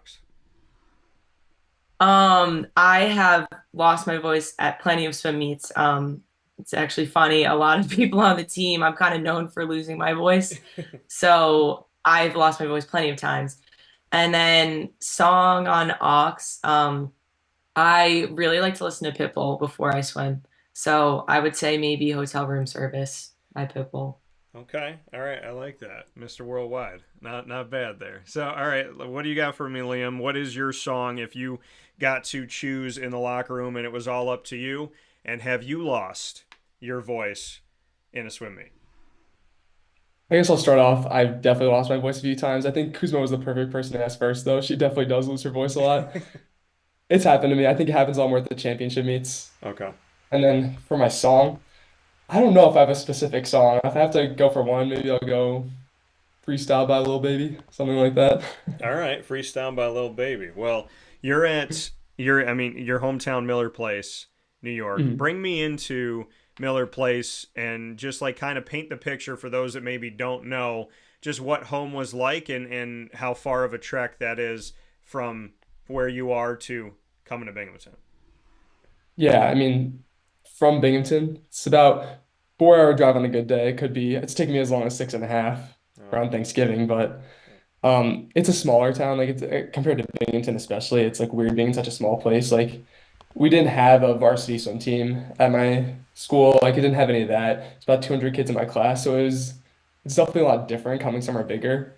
I do like being home a lot. I like the smaller town. I like the like everyone, but it's also a whole new experience being here, which I think makes it even more exciting.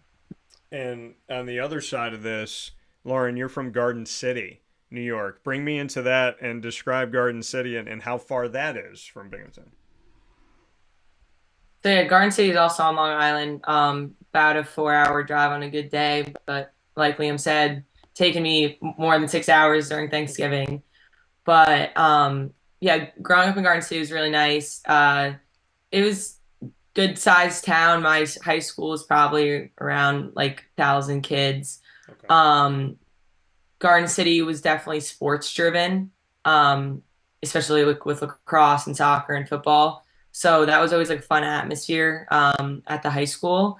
But yeah, at the high school, like the swim team at Garden City, we were very competitive with our county, being Nassau County, and we won a lot of Nassau County championships when I was there.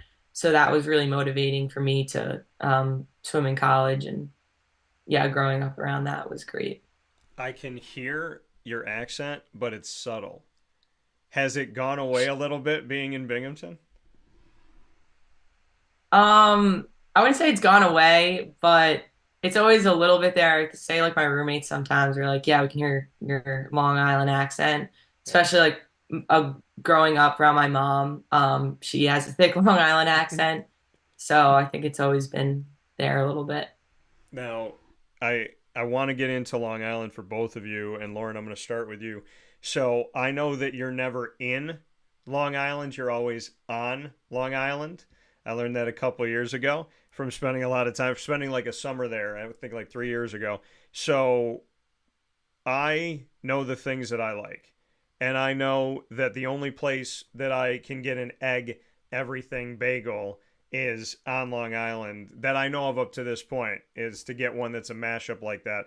I also know for the most case, and I also know it's the only place in the world that I get cream cheese. So I have to ask you, Lauren, what on Long Island, food wise, do you miss the most when you're in Binghamton that when you go home for the holidays you can't wait to get, and where is that place? Because I'm gonna write it down because I got to go back to the New York City area in a couple weeks. So tell me something on Long Island that is definitely like your go-to.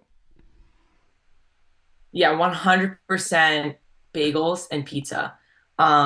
Every time I go home, I at least get bagels or pizza like every day, every other day. Yeah. Um, my bagel order and place I go to in Garden City, they have a place called My Three Sons Bagels. My There's three. three of them in Garden City. That's how much everyone likes it. And I do get an egg everything bagel, egg cheese avocado on an egg everything bagel, really good. Okay. And pizza, me and my family go to King Umberto's. It's not in Garden City, but it's not far from. And I usually like to get a buffalo chicken slice and a regular slice. But I would definitely say bagels and pizza are something I miss when I come up to Binghamton because it's just not the same. Well, I can tell you that those are the correct answers. Bagels and pizza was actually the answer I was looking for. So, and I wrote down My Three Sons because I feel like I may have heard of My Three Sons before. King Umberto's I haven't, but My Three Sons I may have heard of. Liam, your thoughts here? I was looking up because I didn't know exactly where Miller Place was, and my little sister goes to Stony Brook, and I'm seeing you're not too far away from there. So bring me into Miller Place and your go-to food and food spots when you go home. Yeah, I mean, I sound like a typical Long Islander. Most people hate me for saying this, but it's all about the bacon, egg, and cheese. Yeah. They don't make them anywhere else like they do on Long Island. So the bacon, egg, I and go cheese. to Okay. Miller Place Bagels. It's a Okay. local place. I think it's the best bagel ever. It's crunchy on the outside, soft on the inside. Perfect bagel. It's actually locally owned by one of my friends from home, Oh wow. and it's just the best egg sandwich you can get. I really big on that, and people hate me for it. And when you're in your area, bacon, egg, and cheese is one word. It's bacon, egg, and cheese, right? Yeah, So it's a bacon, egg, and cheese. so now do you do? Is there do you put like salt and pepper on it? Do you put ketchup on it? Do you put anything else on it? Or just bacon, egg, and cheese. I'm not a big ketchup guy, but I will put salt and pepper on it, except I usually get it on an egg everything bagel, so it doesn't need salt and pepper as much. No. So it depends what I'm getting it on.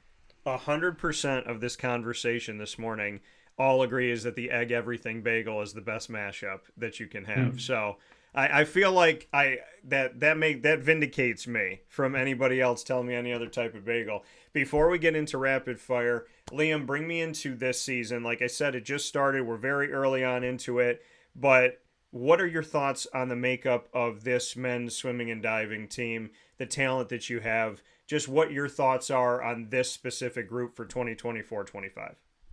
So I think we have a very young team. We have two grad students, one senior, five juniors, five sophomore or six sophomores, and then about just like 11 freshmen or something like that. So it's like we bring a whole new energy this year. It's a new vibe with all the young guys.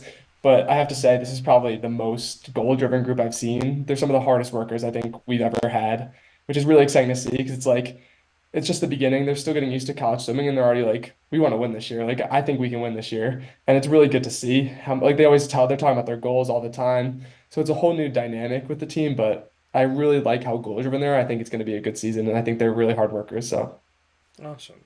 Awesome. Nice support for your fellow student athletes there. Lauren, what about you? The women's swimming and diving team at Binghamton University. How would you describe 2024-25 with this specific squad and just what your thoughts are? Yeah, I would say this team's so far so good. Having so many underclassmen that are so motivated, especially the freshman group coming in, I think they're great assets to the team. They bring such like a positive energy and environment, which is so awesome. And they're very hard workers, very motivated. And yeah, every class I would say is very hardworking and motivated. So I would say this team, since I've been here for this my fourth year, has been the most goal-oriented, driven group I've seen, which is really exciting. But I would say everyone's just been really working hard and been doing so great so far. Awesome. I like hearing that. And obviously, big hopes for this season for the both of you and every student athlete on men's and women's swimming and diving. Lauren, you get to start. It is rapid fire. It is anything in the world. It can be sports related, food related, music, movies, literally anything you want. We're live worldwide on video and audio, so no pressure. You get to put me on the hot seat first. So what do you have for me, Lauren? Okay. If you could meet a famous athlete, dead or alive, who would you want to meet? Oh, good question. I have had the blessing of meeting a bunch of them, and I met my favorite basketball player growing up, Damon Stoudemire. He's the head coach of Georgia Tech, and God willing, I'll have the opportunity to talk with him again next week, which is insane to be able to do it more than once in my life. I, if I pick someone that I've never talked to before, I'd want to meet Ernie Davis. So I'm from Syracuse, and he wore number 44. He came to Syracuse. He had an incredible story. Won a championship in 1959, Syracuse football's only championship, and unfortunately passed away at 23 of leukemia. So I would love the opportunity to sit with him and talk with him and just get his thoughts about what life was like back then, what he was fighting for, why he was the way he was, the raw talent that he had, as well as his kind of mindset, and just what it was like to be at Archibald Stadium and play for Syracuse and break the barrier when it came to like race and whatnot. I think he did so many things, but it also seems like he was just like a hometown kid. So I would love to just hear his story from him. I mean, I got to know it, but not from him. So I'd love to hear it from him. My question back to you, Lauren. We talked about food, and y'all made me hungry in the studio.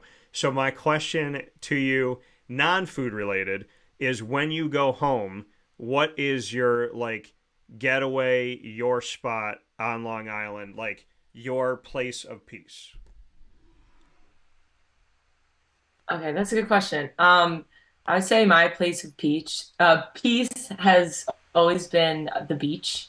I work as an ocean lifeguard over the summer, and even during the year, sometimes I'll drive down to the beach, and it's such a great environment for me. I feel like I get a lot of time just to think and just looking at the ocean and walking around the beach. You can't beat it. So I would say going to the beach, specifically in Point Lookout. Okay. All right. So the beach. That's a good place to clear your mind. I feel like it definitely gives you what you need. Liam, what's your question for me? All right, yeah, I guess I'll put you on the spot. I'll ask you a little bit about yourself. Okay. I've seen you worked with ESPN Radio. You've done some other stuff. So what's it like now being like fully independent? You get to do what you want to do. So what's that like? Any challenges? I think there's always challenges in life. And I think that, I have a strong faith in God, and my just work ethic has always been a certain way. I've been raised by two amazing blue collar parents, and Debbie and Ralph. I love my parents dearly. And so being independent, choosing that path at 26, and having, like, no joke, having 27 cents in my pocket, having $103 in my bank account. And I was living with my mom's mom, who I call G Mama, because she had fallen and she was in her 90s, and I wanted her to be able to stay at home. So I, said that I would take care of her so that she could stay in her own house. And doing all of that at the beginning, going off independently, it was always, it wasn't my childhood thought. My childhood thought was like, no, I'm going to be on SportsCenter. I'm going to do that, and that's it. And then I got to a point where I was like, I really loved working with ESPN. I did it in 3 states. And at the same time, there was just something about when I came home to Syracuse, and I worked for another affiliate for the Score, And I got to a place where I thought, if I stay here, I won't grow. If I stay here, it's going to be mediocrity. If I stay here, I'm going to be hitting against a wall. And the people around me don't really want me to grow. And so I made the decision to leave, and I made the decision to go independent because I am a very comfortably uncomfortable person. And so, I mean, are there challenges to starting your own business and, building partnerships and doing all that stuff? Of course. But my company just turned 12 years old in July, and I'll be celebrating 21 years of broadcaster in November next month. And because I started right when I got into college. So to me, every challenge has made me stronger. It's made me better. I would suggest to everyone to chase their dreams, to not be afraid to go out on your own, and to put your name on the door.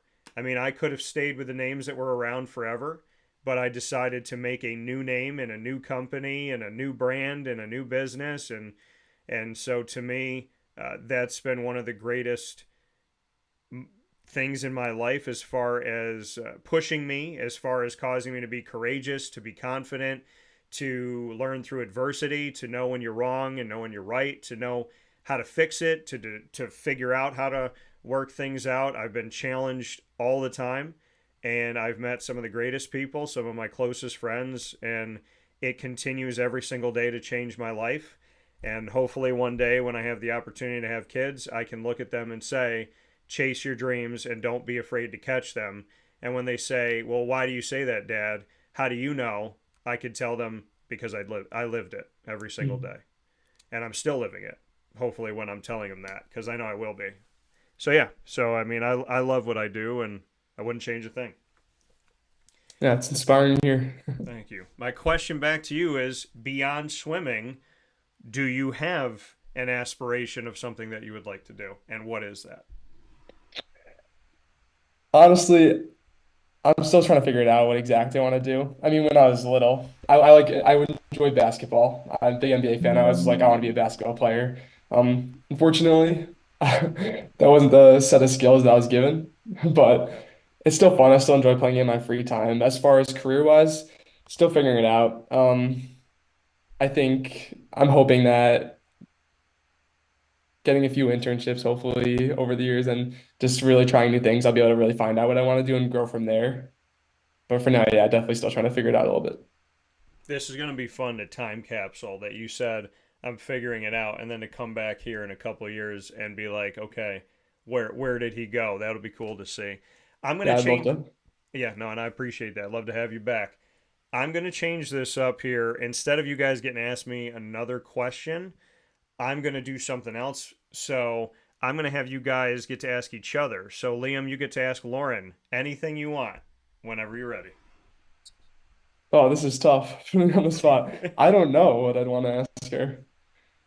Anything in the world. I guess, um, okay, what's one thing you think you regretted or you've missed out on at your years at Binghamton, like something you didn't take advantage of earlier on that they have here?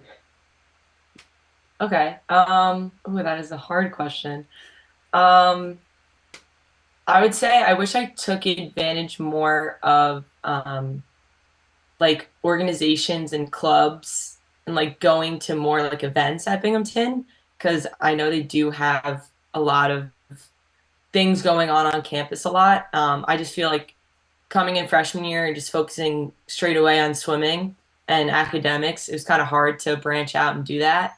So maybe this year and second semester when I have more free time after swimming's over, I can do more of that, look into clubs and organizations I could join or, go to something. So yeah, I would say that. I like that. Lauren, you get to ask the final question of this Bearcat break room, and it's back to Liam. What do you have for him? Okay. I would say, what is one goal you have for yourself after like graduating from Binghamton, like that you're gonna look back and be like, I'm really glad I accomplished that in college. Yeah, I mean, it's one thing like, yeah, I want to like focus on the swimming, like I really want to succeed with the swimming, but I think the biggest thing, I guess, is to me, what's most important to me, more than swimming, more than what my job's going to be, is the relationships I create. Like, I want to look back and be like, I'm glad I made all these friends that I'm still keep in touch with, still hang out with. Because I think that's one thing that's harder to do as you get older, like find friends and stuff. So I think this is the perfect place to do it. And I really want to look back and be really proud and happy of the relationships I made along these 4 years. Awesome. Well, relationships are everything above and beyond. So for Liam Preston and for Lauren Kuzma here of the Binghamton University men's and women's swimming and diving teams in this edition of the Bearcat Breakroom in our multimedia marketing partnership with Binghamton University here on Wake Up Call, I want to thank you both. So Liam, thank you, and Lauren, thank you as well. Yeah, thank you so much for having me. Thank you so much for having us. Of course. We'll talk Also, with you I again just soon. wanted to say one more thing. Yeah, go ahead. I do have the ring if you did want to see it now. Oh, yeah, definitely. This is, oh wait, I don't know if you can see that. Yeah, that's nice. That looks huge. Yeah, it is. Barely fits me. Yeah, that's awesome. So, yeah, make sure you rock that championship ring every chance that you get. And congratulations to you and the team, and hopes that you get to rock another one. And Lauren, I think we need to get you some bling as well. You think that's fair? Oh, that would be awesome if I could leave Binghamton with some bling. Yeah, so hopefully we get to do that for Lauren Kuzma and Liam Preston. Thank you both. I look forward to talking with you soon, and go Bearcats. Thank you. Go Bearcats. Yeah, go Bearcats. Take care.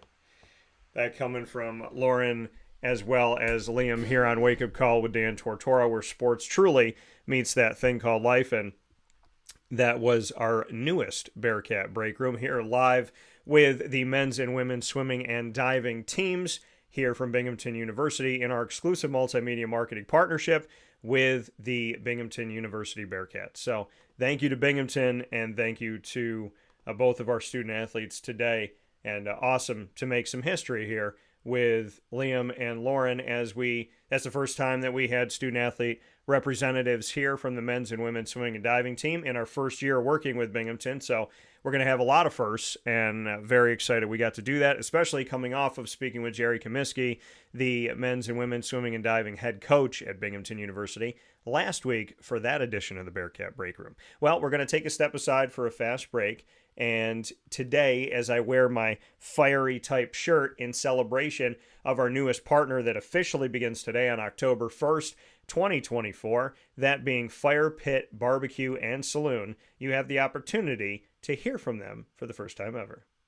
Here is a message from Fire Pit Barbecue and Saloon, located on 264 New York Route 48 in Fulton, New York. The aroma from the fire pit itself, you can smell it, and it just makes you want to come in and get the food. I feel like when you walk in the door, it's just very welcoming, from the employees to the atmosphere. We make it fresh every day, full of flavor, and you can get it plain and still has so much flavor, or you can choose from one of our many sauces, so you can get the same plate at the table, but each person can have a different flavor to it. When I first walked in, before the place was even open, I came in and talked to the manager, and she just made me feel like, just feels really comfortable, feels like a family. We work as a team, we work together. We do bands on the weekends, Friday, Saturday nights. We are doing trivia on Tuesday nights. Monday night, we're gonna be doing some karaoke. So there's a lot of different things for kind of everybody. Once a month, Dan Tortora is going to be in here hosting his show with special guests from the sports community. Stop on down to Fire Pit Barbecue and Saloon. We are open 7 days a week, located at 264 New York Route 48 in Fulton. We also offer catering. Feel free to give us a call, 315-402-2004.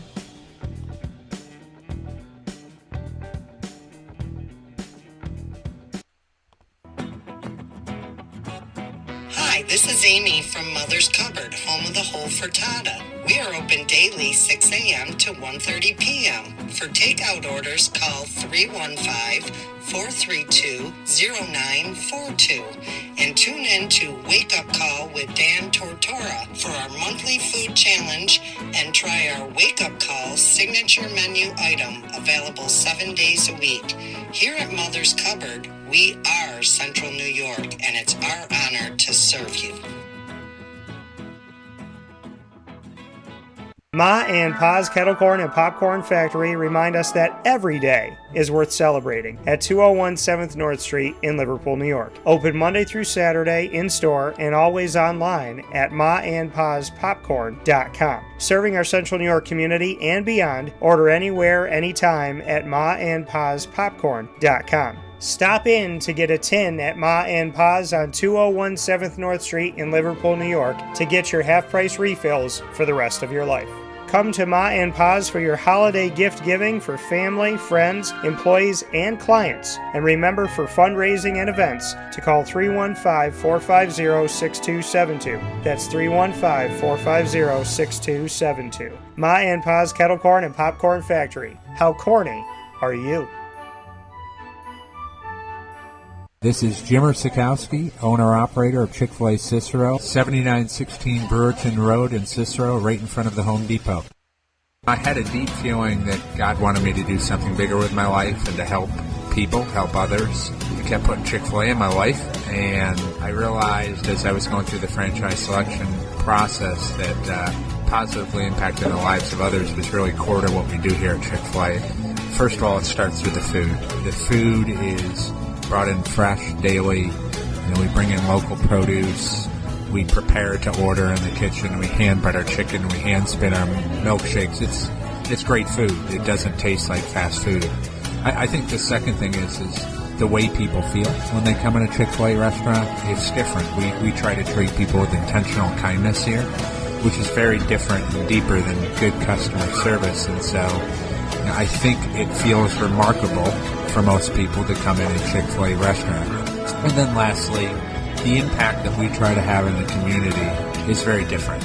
It's a big part of the expectation of every operator of a Chick-fil-A restaurant is that they're actively engaged in their community, they're a leader in the community, and they're making a difference. When they realize that what we're striving to do is to shine a little light in their life, that's a very, very different experience than you will have in any other quick service restaurant.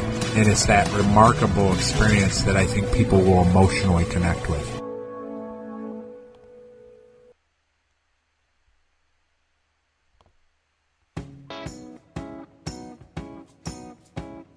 In these unique times, there are those in our community that give us a sense of normalcy and positivity. Pizza Man on 50 Oswego Street in Baldwinsville has been here for you for over 35 years and is here now.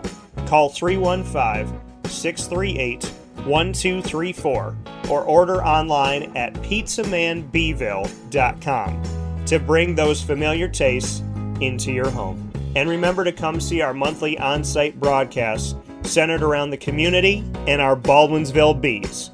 Pizza Man in Baldwinsville. Any way you slice it, they are always here for you.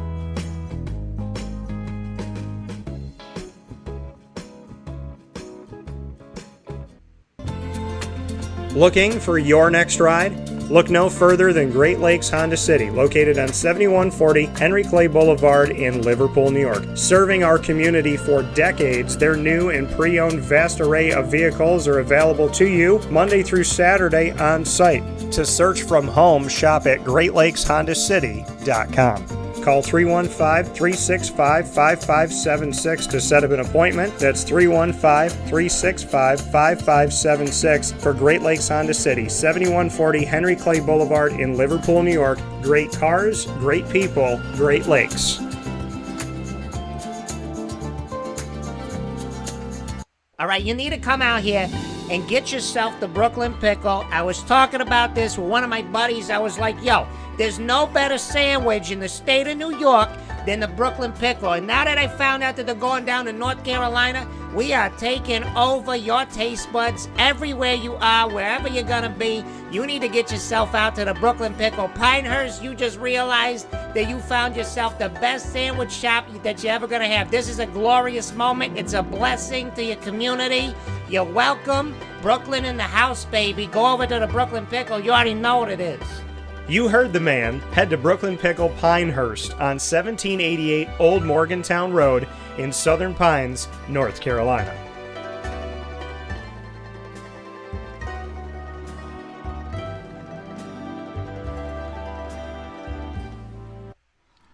welcome back here to Wake Up Call with Dan Tortora, where sports truly meets that thing called life. Appreciate you being here, hanging out with us every Monday through Friday from 9 a.m. to 11 a.m. Eastern Time. We spent hour one celebrating the birthday of fellow broadcaster and writer and my brother in my life, that being Mr. Ross Turetsky, and his birthday, not only celebrating his birthday, but celebrating the opening of the postseason for Major League Baseball, as they're both happening today on the first day of October in 2024. So a lot of great stuff coming up. The polls are up, and I wanted to get your thoughts on who you believe is going to win these series. And so your thoughts have come in, and we're going to take a look at those, but we're also going to jump in to our final piece of every Tuesday broadcast, and that being the ingredients to success, proudly presented by the wonderful team at Avicolli's. And at Avicolli's, you can see on your screen right now, their pizza is absolutely fantastic, and I cannot thank them enough for the work that they do every single day. And so many thanks to the amazing team, John Fratto, the Avicolli family, and everybody over at Avicolli's on 7839 Oswego Road in Liverpool, New York, right down the road from Liverpool High School. And of course, they are the place that you got to go to. So if you're there at Liverpool High School, you could just walk right over. It's a couple-minute walk from Liverpool High School over to Avicolli's. You can actually see the high school if you stand on the corner of Route 57 and Wetzel Road, right where Avicolli's is. So head over there 7 days a week. You can go there for lunch and dinner, of course, and you can also go for catering, takeout, and delivery. You could call 315-622-5100. That's 315-622-5100 for takeout, delivery, and catering from Avicolli's. And of course, you can also order from them by going to myavicollis.com. That's myavicollis.com. So make sure that you do that today and let them know that Wake Up Call sent you. The topic of today's ingredients to success is sum of its parts. The sum of its parts.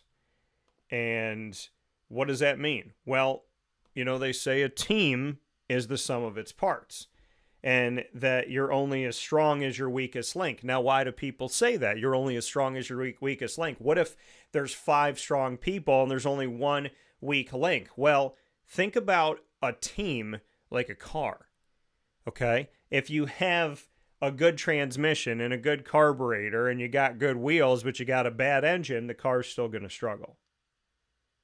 And, you know, even if you have everything working, the transmission and the brakes are working and the engine's working, but the windshield wipers are not working, you don't have a safe car. If you got rain going on, you're not going to be able to see. So every piece of the vehicle matters, the sum of its parts. Why did I bring that up today? Because in today's world, people have become individualistic. And I think it's easy to become individualistic in a social media world where it's all about you. It's about your clicks. It's about your follows. It's about your face. It's about what you're doing. It's about what people think of your voice and looking at you and this and that about you. But we forget that true success comes from the ability to work as a team. Because even as a business owner, where I do a lot of things on my own, I have a team of businesses that I work with. I have literal teams that I interview. I have a team that I put together of broadcasters that contribute to the show.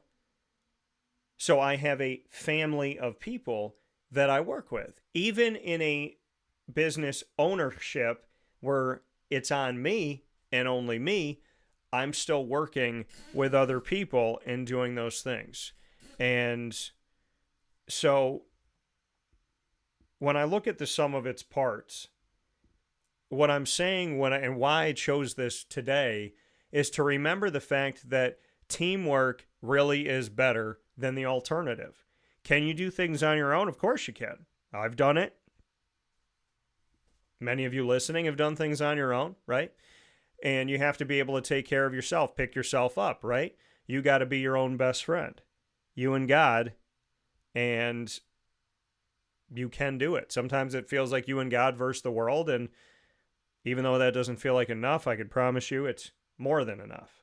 So when you're living in the world that we're living in today, and we look at so many individualistic things, I'm not saying don't be strong as an individual, but I'm saying, are you able to work on a team? Can you work together with someone? Can you have differences, and can you find a common ground? Because the sum of its parts, I'm talking about a relationship. I'm talking about a romantic relationship, right? Your husband or your wife. Are you the sum? I mean, you're the sum of the parts, right? You and them. So what does that look like? Are you working hard and they're hardly working? Are they compassionate and kind, and you're just stuck in where you're at, and you're just like tunnel vision, and you're not compassionate? You kind of just do whatever you want to do, and you don't care what people feel?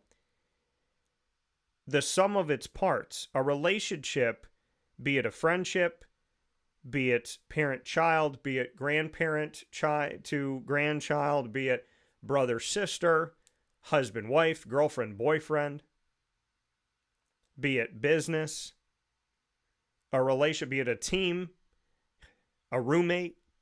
Relationships cannot stand tall if the sum of their parts brings about a negative. And I think it's high time that we look at the relationships in our lives and ask ourselves, are we giving the best we can to the relationships that we have? Are we taking advantage of people that give more than we do? Are we willing to give?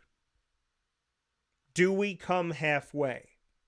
Or do we expect somebody else to come 75% of the way or 80% of the way toward us? How do we handle relationships? Because if we are the sum of its parts, and we are but a part of it, who are we attaching our cart to? What friends are in our lives? What people do we consider our family?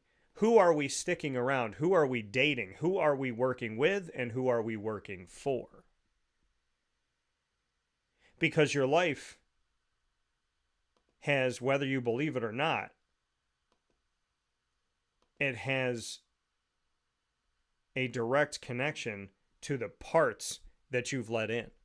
You might say, oh yeah, I know this person's this way, but I just put them over here. And I know I do this sometimes, but I just put that over there. And I put your life is a sum of its pieces.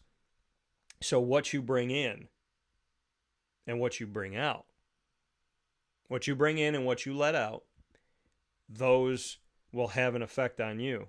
And how do you work in a team? Are you compassionate? Are you kind? Are you able to compromise? Are you able to have an open mind? Do you sit and learn, or do you just only teach?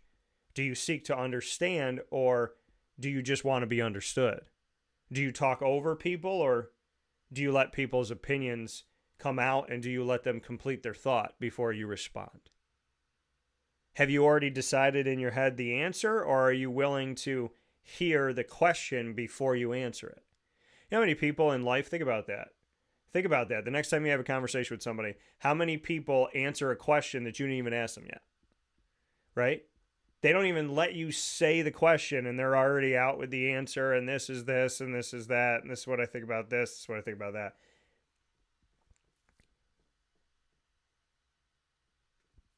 I believe that good people are worth fighting for.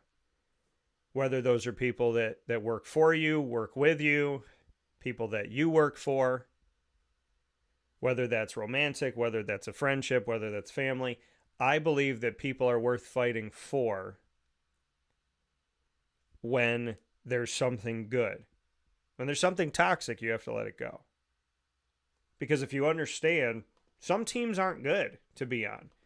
Some teams aren't good to put your energy into.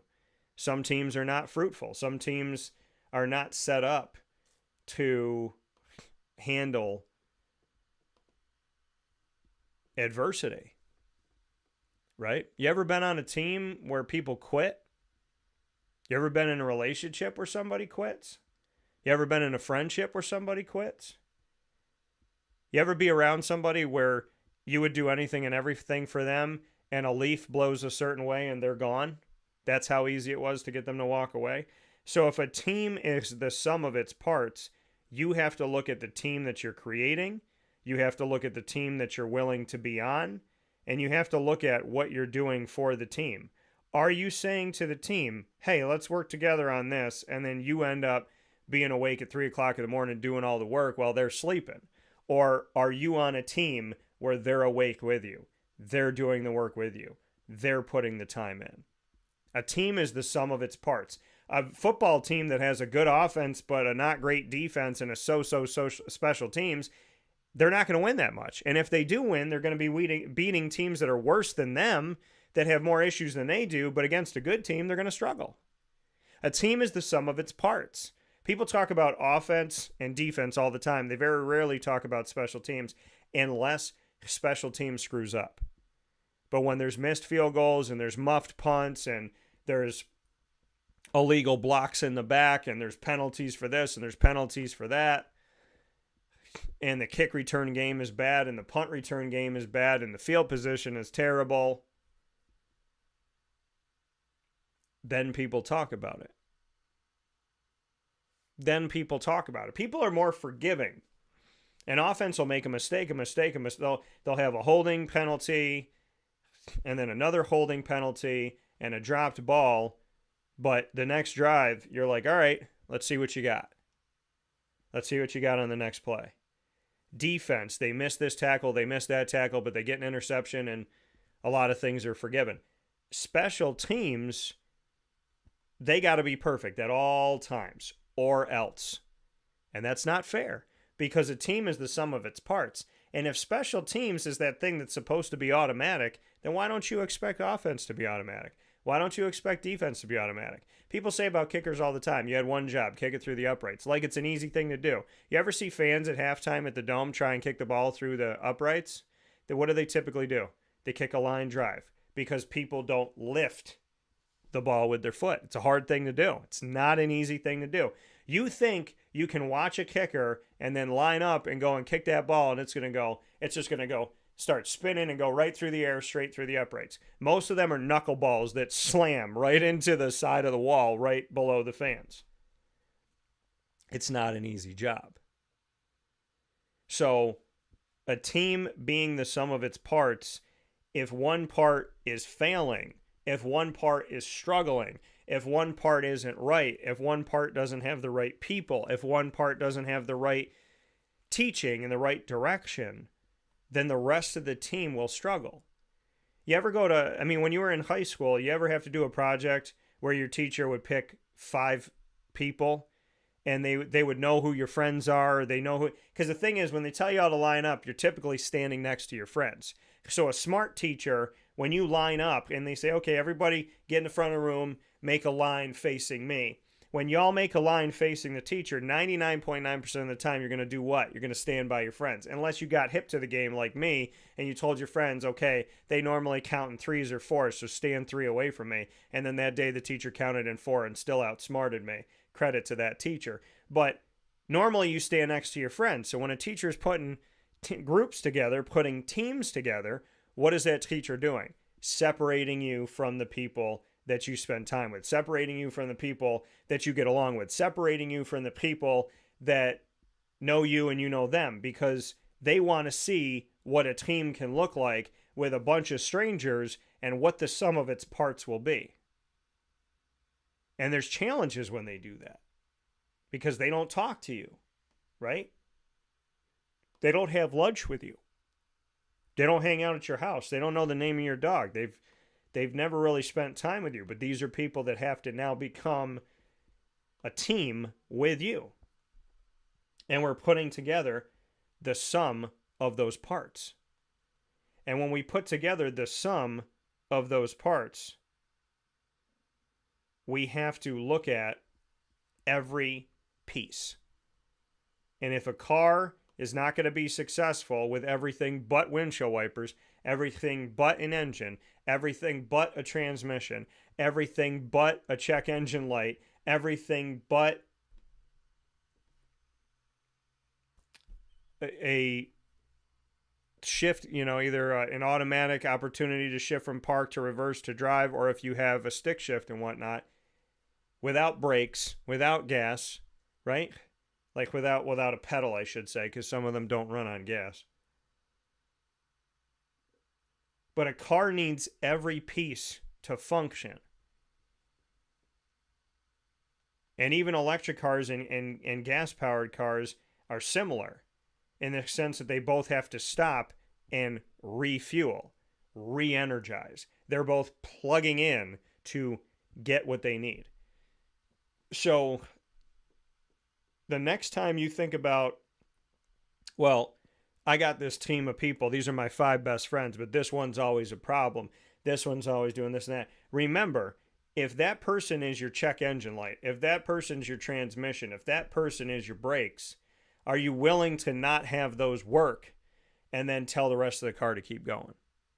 And I'm not telling you to be mean to people, but sometimes the people in your life are not the right people to put there. Sometimes you're the one that needs to work harder to make sure that this car runs. We have to have tough conversations to understand that every team, big and small, is the sum of its pieces, the sum of its parts. And every part has to be working together in order for that team to move forward, that machine to run well, that car to drive. So, pay attention to what you surround yourself with, who you surround yourself with, the expectations that you have, and what you're getting for what you're giving. Because I only want you to be in great relationships that are fruitful, that command you to be the best person you can be, that challenge you in a good way, and that you do the same for. Because life is too short to spend in bad company. We'll take a step aside and we'll wrap up the show right after this. Here's a message from Renee from Bryan's Landing, located on 6523 East Seneca Turnpike in Jamesville, New York. Open Tuesdays and Wednesdays for dinner, Thursday through Saturday for lunch and dinner, and Sundays for brunch. It's a lot like the way that my mom and dad ran their restaurant. We have put in place a lot of people that are family to us, very similar to how my dad hired people that were family to him. And then the tradition I'm carrying on is a lot of the items that are on our menu are my dad's. And he taught our chefs how to recreate his dishes. So I think that Tommy McInerney, who our executive chef is, to him it is an art. And I think that when he does create a dish, it's not just about making the food taste delicious, which is definitely our priority, but it's an art to him, and it's almost like his canvas on a plate where he just wants the colors to look great, and people love it because he takes pride in that. And Bryan and I appreciate that. We want it to obviously look good and taste good. I will tell you, when we opened up, it was 6 weeks before COVID. And what was amazing was the community, our friends and family stepped up, and everybody did takeout. Everybody supported us. Our hearts were just so filled. So to Bryan and I, obviously our friends come all the time, and we just have repeat customers in Jamesville, and I think people going to our previous restaurant in Green Lakes are making the trip to come to Bryan's Landing to support us. And I mean, I think we have great food and a great atmosphere. So it's very, very important to us. Head to Bryan's Landing, located on 6523 East Seneca Turnpike in Jamesville, New York, where memories have become recipes that are now meals to share with you. Tuesdays and Wednesdays for dinner, Thursday through Saturday for lunch and dinner, and on Sundays for brunch. And be sure to come out for live music Friday, Saturday, and Sunday.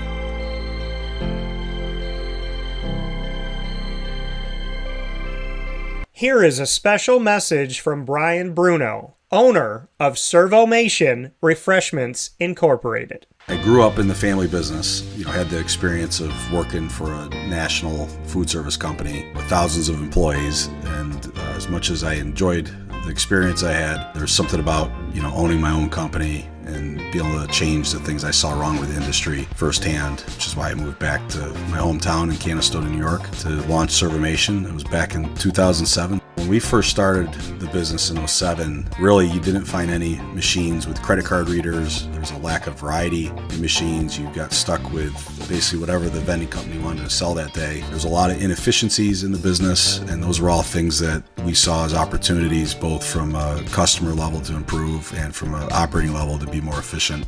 We've really been at the forefront of introducing retail technology into our space. We were doing self-checkout back in 2009 before it really became a national phenomenon. The whole point of it isn't to just improve the customer experience. It's to make it feel more like a retail environment where people don't have to be afraid of what they're buying behind glass. They don't have to be afraid of not being able to see the ingredients of the packages. It was an easy transaction from that standpoint. If we were to reinvent something, we wanted to make sure what we were making looked and felt more like a deli and not like something that you would traditionally see in a vending machine. I was tired of hearing for years the customers say the wheel of death because the vending machine would circle around with the same tuna salad in it. What we wanted to do was it really change the perception of that food. So allowing customers to touch it, allowing customers to feel the weight of it, allowing customers to see the freshness of it, and also the variety of it really helps them change the perception and ultimately the value of what we bring to them. The point of differentiation you have to make is either in value or the quality. And I think on both of those fronts, Servomation has really, in large part, changed that value system for employees. So they no longer have to worry about bringing their food from home or having to leave their desk during the day and rush out to get back in time for their break to end. We're bringing something that they can count on in their break room every day, and they know it's going to be there, they know it's going to be fresh, and they don't have to worry about it being sold out or something that they don't enjoy. We've also heavily invested in flavored water machines, so you can get a glass of water with a fresh piece of fruit in it, along with bean-to-cup coffee machines. So there's not a day that goes by we're not surprised when we get customers that call us and say, we didn't know you could do all this. We're really lucky to have a strong group of dedicated employees. Most of our employees have been with us since inception. They're family to us, and people like doing business with people they like and trust. And I think the same thing goes for employees. In a day and an age where there's a lot of corporations that just look at an employee as a number and don't get to know them, that's just not the way I was raised or how I like to do business. So we're a little old-fashioned. We like getting close to our employees. We like knowing how we can help them. We like knowing how we can improve their lives, adjust their schedules, whatever it may be to help improve their quality of life. And we think in the end that makes for a happier employee. We're fortunate enough to have really grown over the last several years, and from Pennsylvania to Massachusetts to Connecticut, we really do have a strong connection, even though we're not in the rooms every day with these employees. There's not one single employee that we feel like we don't know, and certainly we know they can call us at any time, and they're definitely treated as family to us. I wake up every single day really excited to surprise our customers in a good way. The one thing I can tell you is I think that every one of our employees and every one of our customers will continue to be at the forefront of every decision we make. Find out how Servomation can help you and your business by going to servomation.com.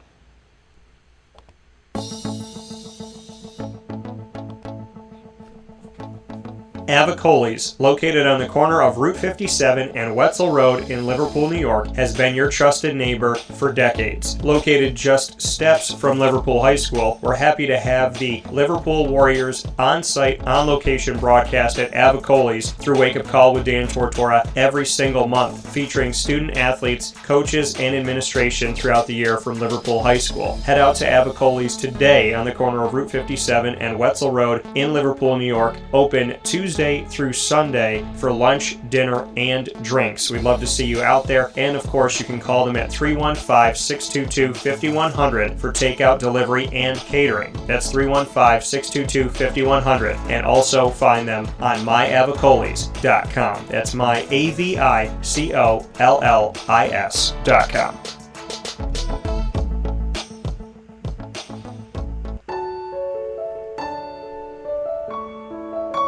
Having peace of mind when you're out of town that your furry-loving friend is safe and sound means taking them to Canine Campground, because we all know that when it comes to the love of our pets, it goes well beyond the call of duty to make sure they're safe and sound. Right, Lily? So take a ride to 242 Johnson Street in East Syracuse, New York, and see Canine Campground and where your dog will be staying. In the classic cabin, the executive cabin, the grand cabin, or of course the luxury cabin, because if you know Lily, you know she loves luxury.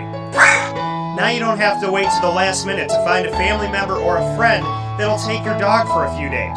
Call Canine Campground at 315-299-4013. That's 315-299-4013. Their drop-off and pickup times are Monday through Sunday. Check K9campground.com for more information. That's the letter K, the number 9, and campground spelled with a K.com. K9campground.com. When you're going out of town, bring your dog to Canine Campground.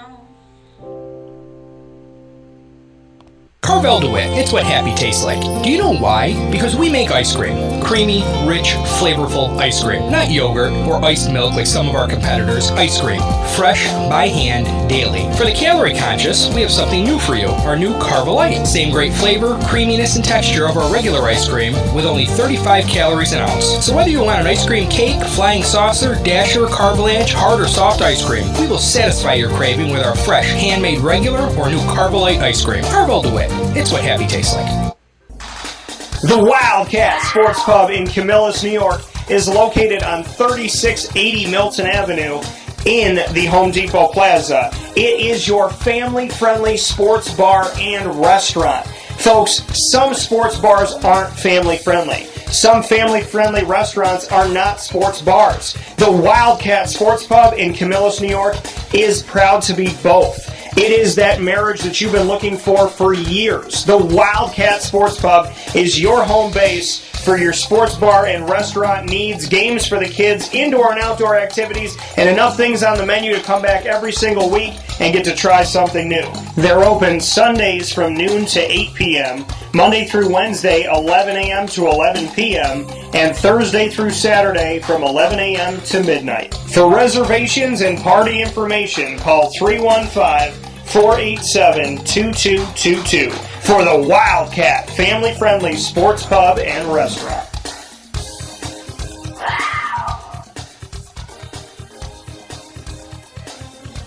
GG Cards and Breaks. Like, comment, subscribe. GG Cards and Breaks coming to you on 639 Delmar Place in Syracuse, New York, right off of Teal Ave, is our sports card and trading card shop of choice. You will find singles, packs, boxes, graded cards, and more at GG Cards and Breaks, including everything you need for supplies, all different shapes and size things to protect your cards in. If you want sleeves to put them in a binder, you can buy the sleeves, buy the binder. You can get the one-touch case, that magnetic case to put a single card into, different style top loaders, like different shapes and sizes. And of course, you can also find your sleeves to protect the cards, your boxes to put your cards in.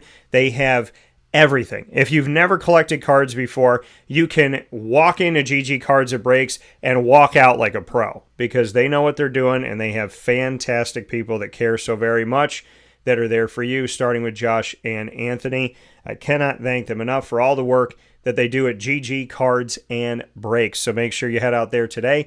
Baseball, basketball, football, and for all my Major League Baseball fans, they have every single Major League Baseball team, including all those teams in the playoffs. They all have their own box. So you can go to GG Cards and Breaks today, sift through the box, find your favorite players, and bring them on home. And they have awesome cards that you'll find all throughout the store that they could have a one of one. Only one of that card ever made in the world. They could have that rookie patch auto, that RPA that you're looking for, those autograph cards, the numbered cards, the relic cards. So many great things at GG Cards and Breaks, including Disney Lorcana, Yu-Gi-Oh!, Pokemon, and Magic the Gathering.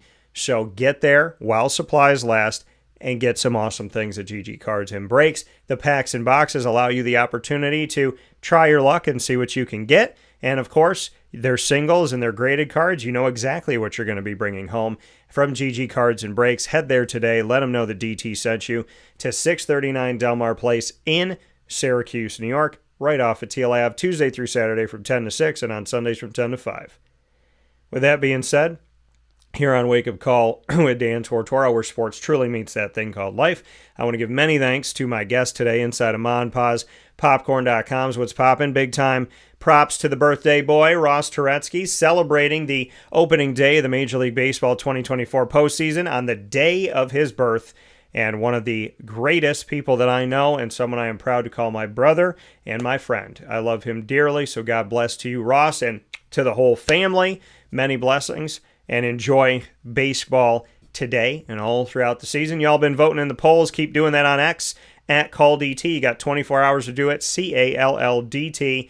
Vote in the polls today on X, the former Twitter, on who you think will win the wild card series of the National League and the American League. Many thanks to our Bearcat Breakroom guests that we had today from men's and women's swimming and diving teams at Binghamton University in our exclusive multimedia marketing partnership with the Bearcats. Many thanks to Lauren Kuzma of Garden City, New York, as well as Liam Preston of Miller Place, New York, on the men's and women's swimming and diving teams for their awesome conversation here today. And God bless to you both and to the entire team, Jerry Comiskey, and the upcoming season, which started off with a victory, and hoping that that continues for them as their next meet will be in mid-October. And of course, many thanks as always to Avicolli's for all that they do and for being our proud partner that brings you the ingredients to success every Tuesday exclusively on Wake Up Call with Dan Tortora.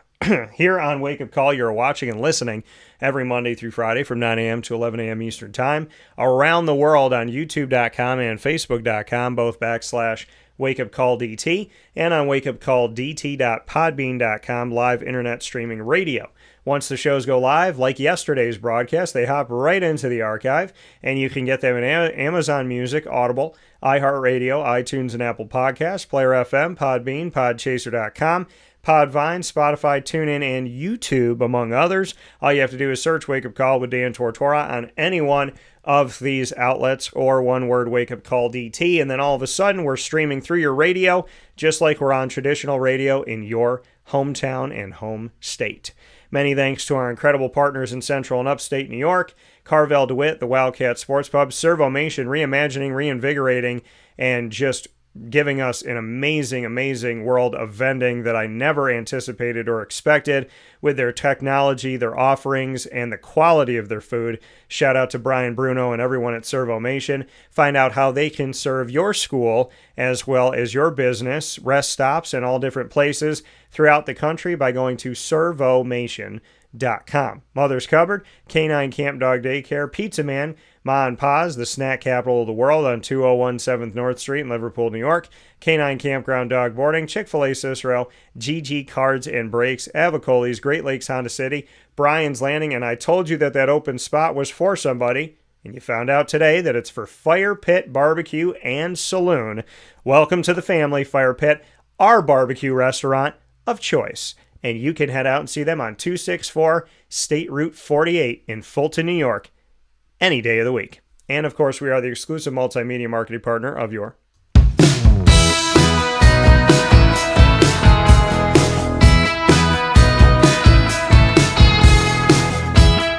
Le Moyne College Dolphins. It's Fins Up every single month on Wake Up Call with Dan Tortora. Find the Dolphins with us Wednesdays during Dolphin time at 9 a.m. Eastern Time. And you can find all of our content with Le Moyne by going to youtube.com/WakeUpCallDT. Click subscribe, hit the notification bell, and find the Le Moyne playlist. The Dolphins are also on WakeUpCallDT.com's homepage and underneath the exclusive partners tab. For more information, go to LeMoyneDolphins.com and Fins Up.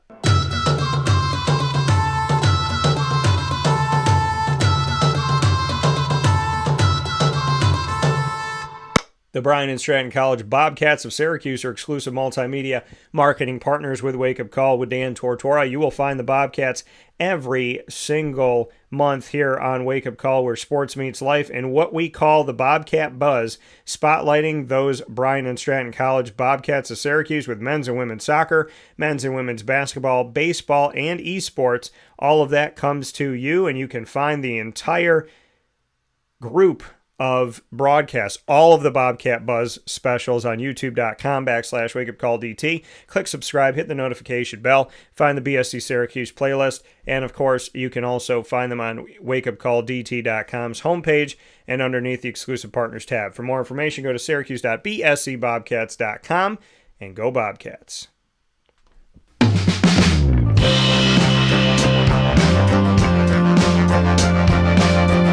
The Binghamton University Bearcats are exclusive multimedia marketing partners with Wake Up Call with Dan Tortora. Find the Bearcats every Tuesday, like today, during Bearcat time at 10 a.m. Eastern Time worldwide and weekly. The Binghamton University Bearcats our series of Moments with Marshall and the Bearcat Breakroom, all of our content with their student athletes, coaches, administration, and leadership, like Binghamton University Athletics Director Gene Marshall. You could find all of this by going to youtube.com/wakeupcalldt and click subscribe, as well as hit the notification bell. You'll also find our Binghamton playlist on the YouTube channel, and you'll find the Bearcats by going to wakeupcalldt.com's homepage and underneath the exclusive partners tab as well. For more information, go to bubearcats.com. Keep on swimming. Thank you to Liam, Preston, and Lauren Kuzma. We look forward to talking with so many wonderful guests all throughout the year, and we thank Lauren and Liam for their time, and go Bearcats. With that being said, here on Wake Up Call with Dan Tortora, I hope you have a wonderful day. I hope you stay safe. Thanks to Ross, Lauren, Liam. Thanks to Avicolli for the ingredients to success. Thank you to you for watching and listening. Facebook at Wake Up Call DT, X at Call DT, Instagram at Wake Up Call _DT. Welcome officially here on October 1st to the family Fire Pit Barbecue and Saloon. Thank you to John Williams and the crew. God bless to you all, and can't wait to celebrate and have some fun with you here where sports truly meets that thing called life. In the meantime, have a wonderful day. We'll see you tonight at Pizza Man at 5 p.m. We'll be celebrating Baldwinsville Bees girls soccer with the soccer program, their head coach, and the student athletes. So come out, have some pizza, watch the show on stage. Great place to come and have dinner and support your Baldwinsville Bees. Tonight, October 1st, 5 p.m., Baldwinsville girls soccer takes the stage, literally, at Pizza Man. And I am so excited for this. Pizza Man, 50 Oswego Street in Baldwinsville, New York. We will see you there tonight for Wake Up Call on-site, on location, celebrating your bees. For now, from Wake Up Call, God bless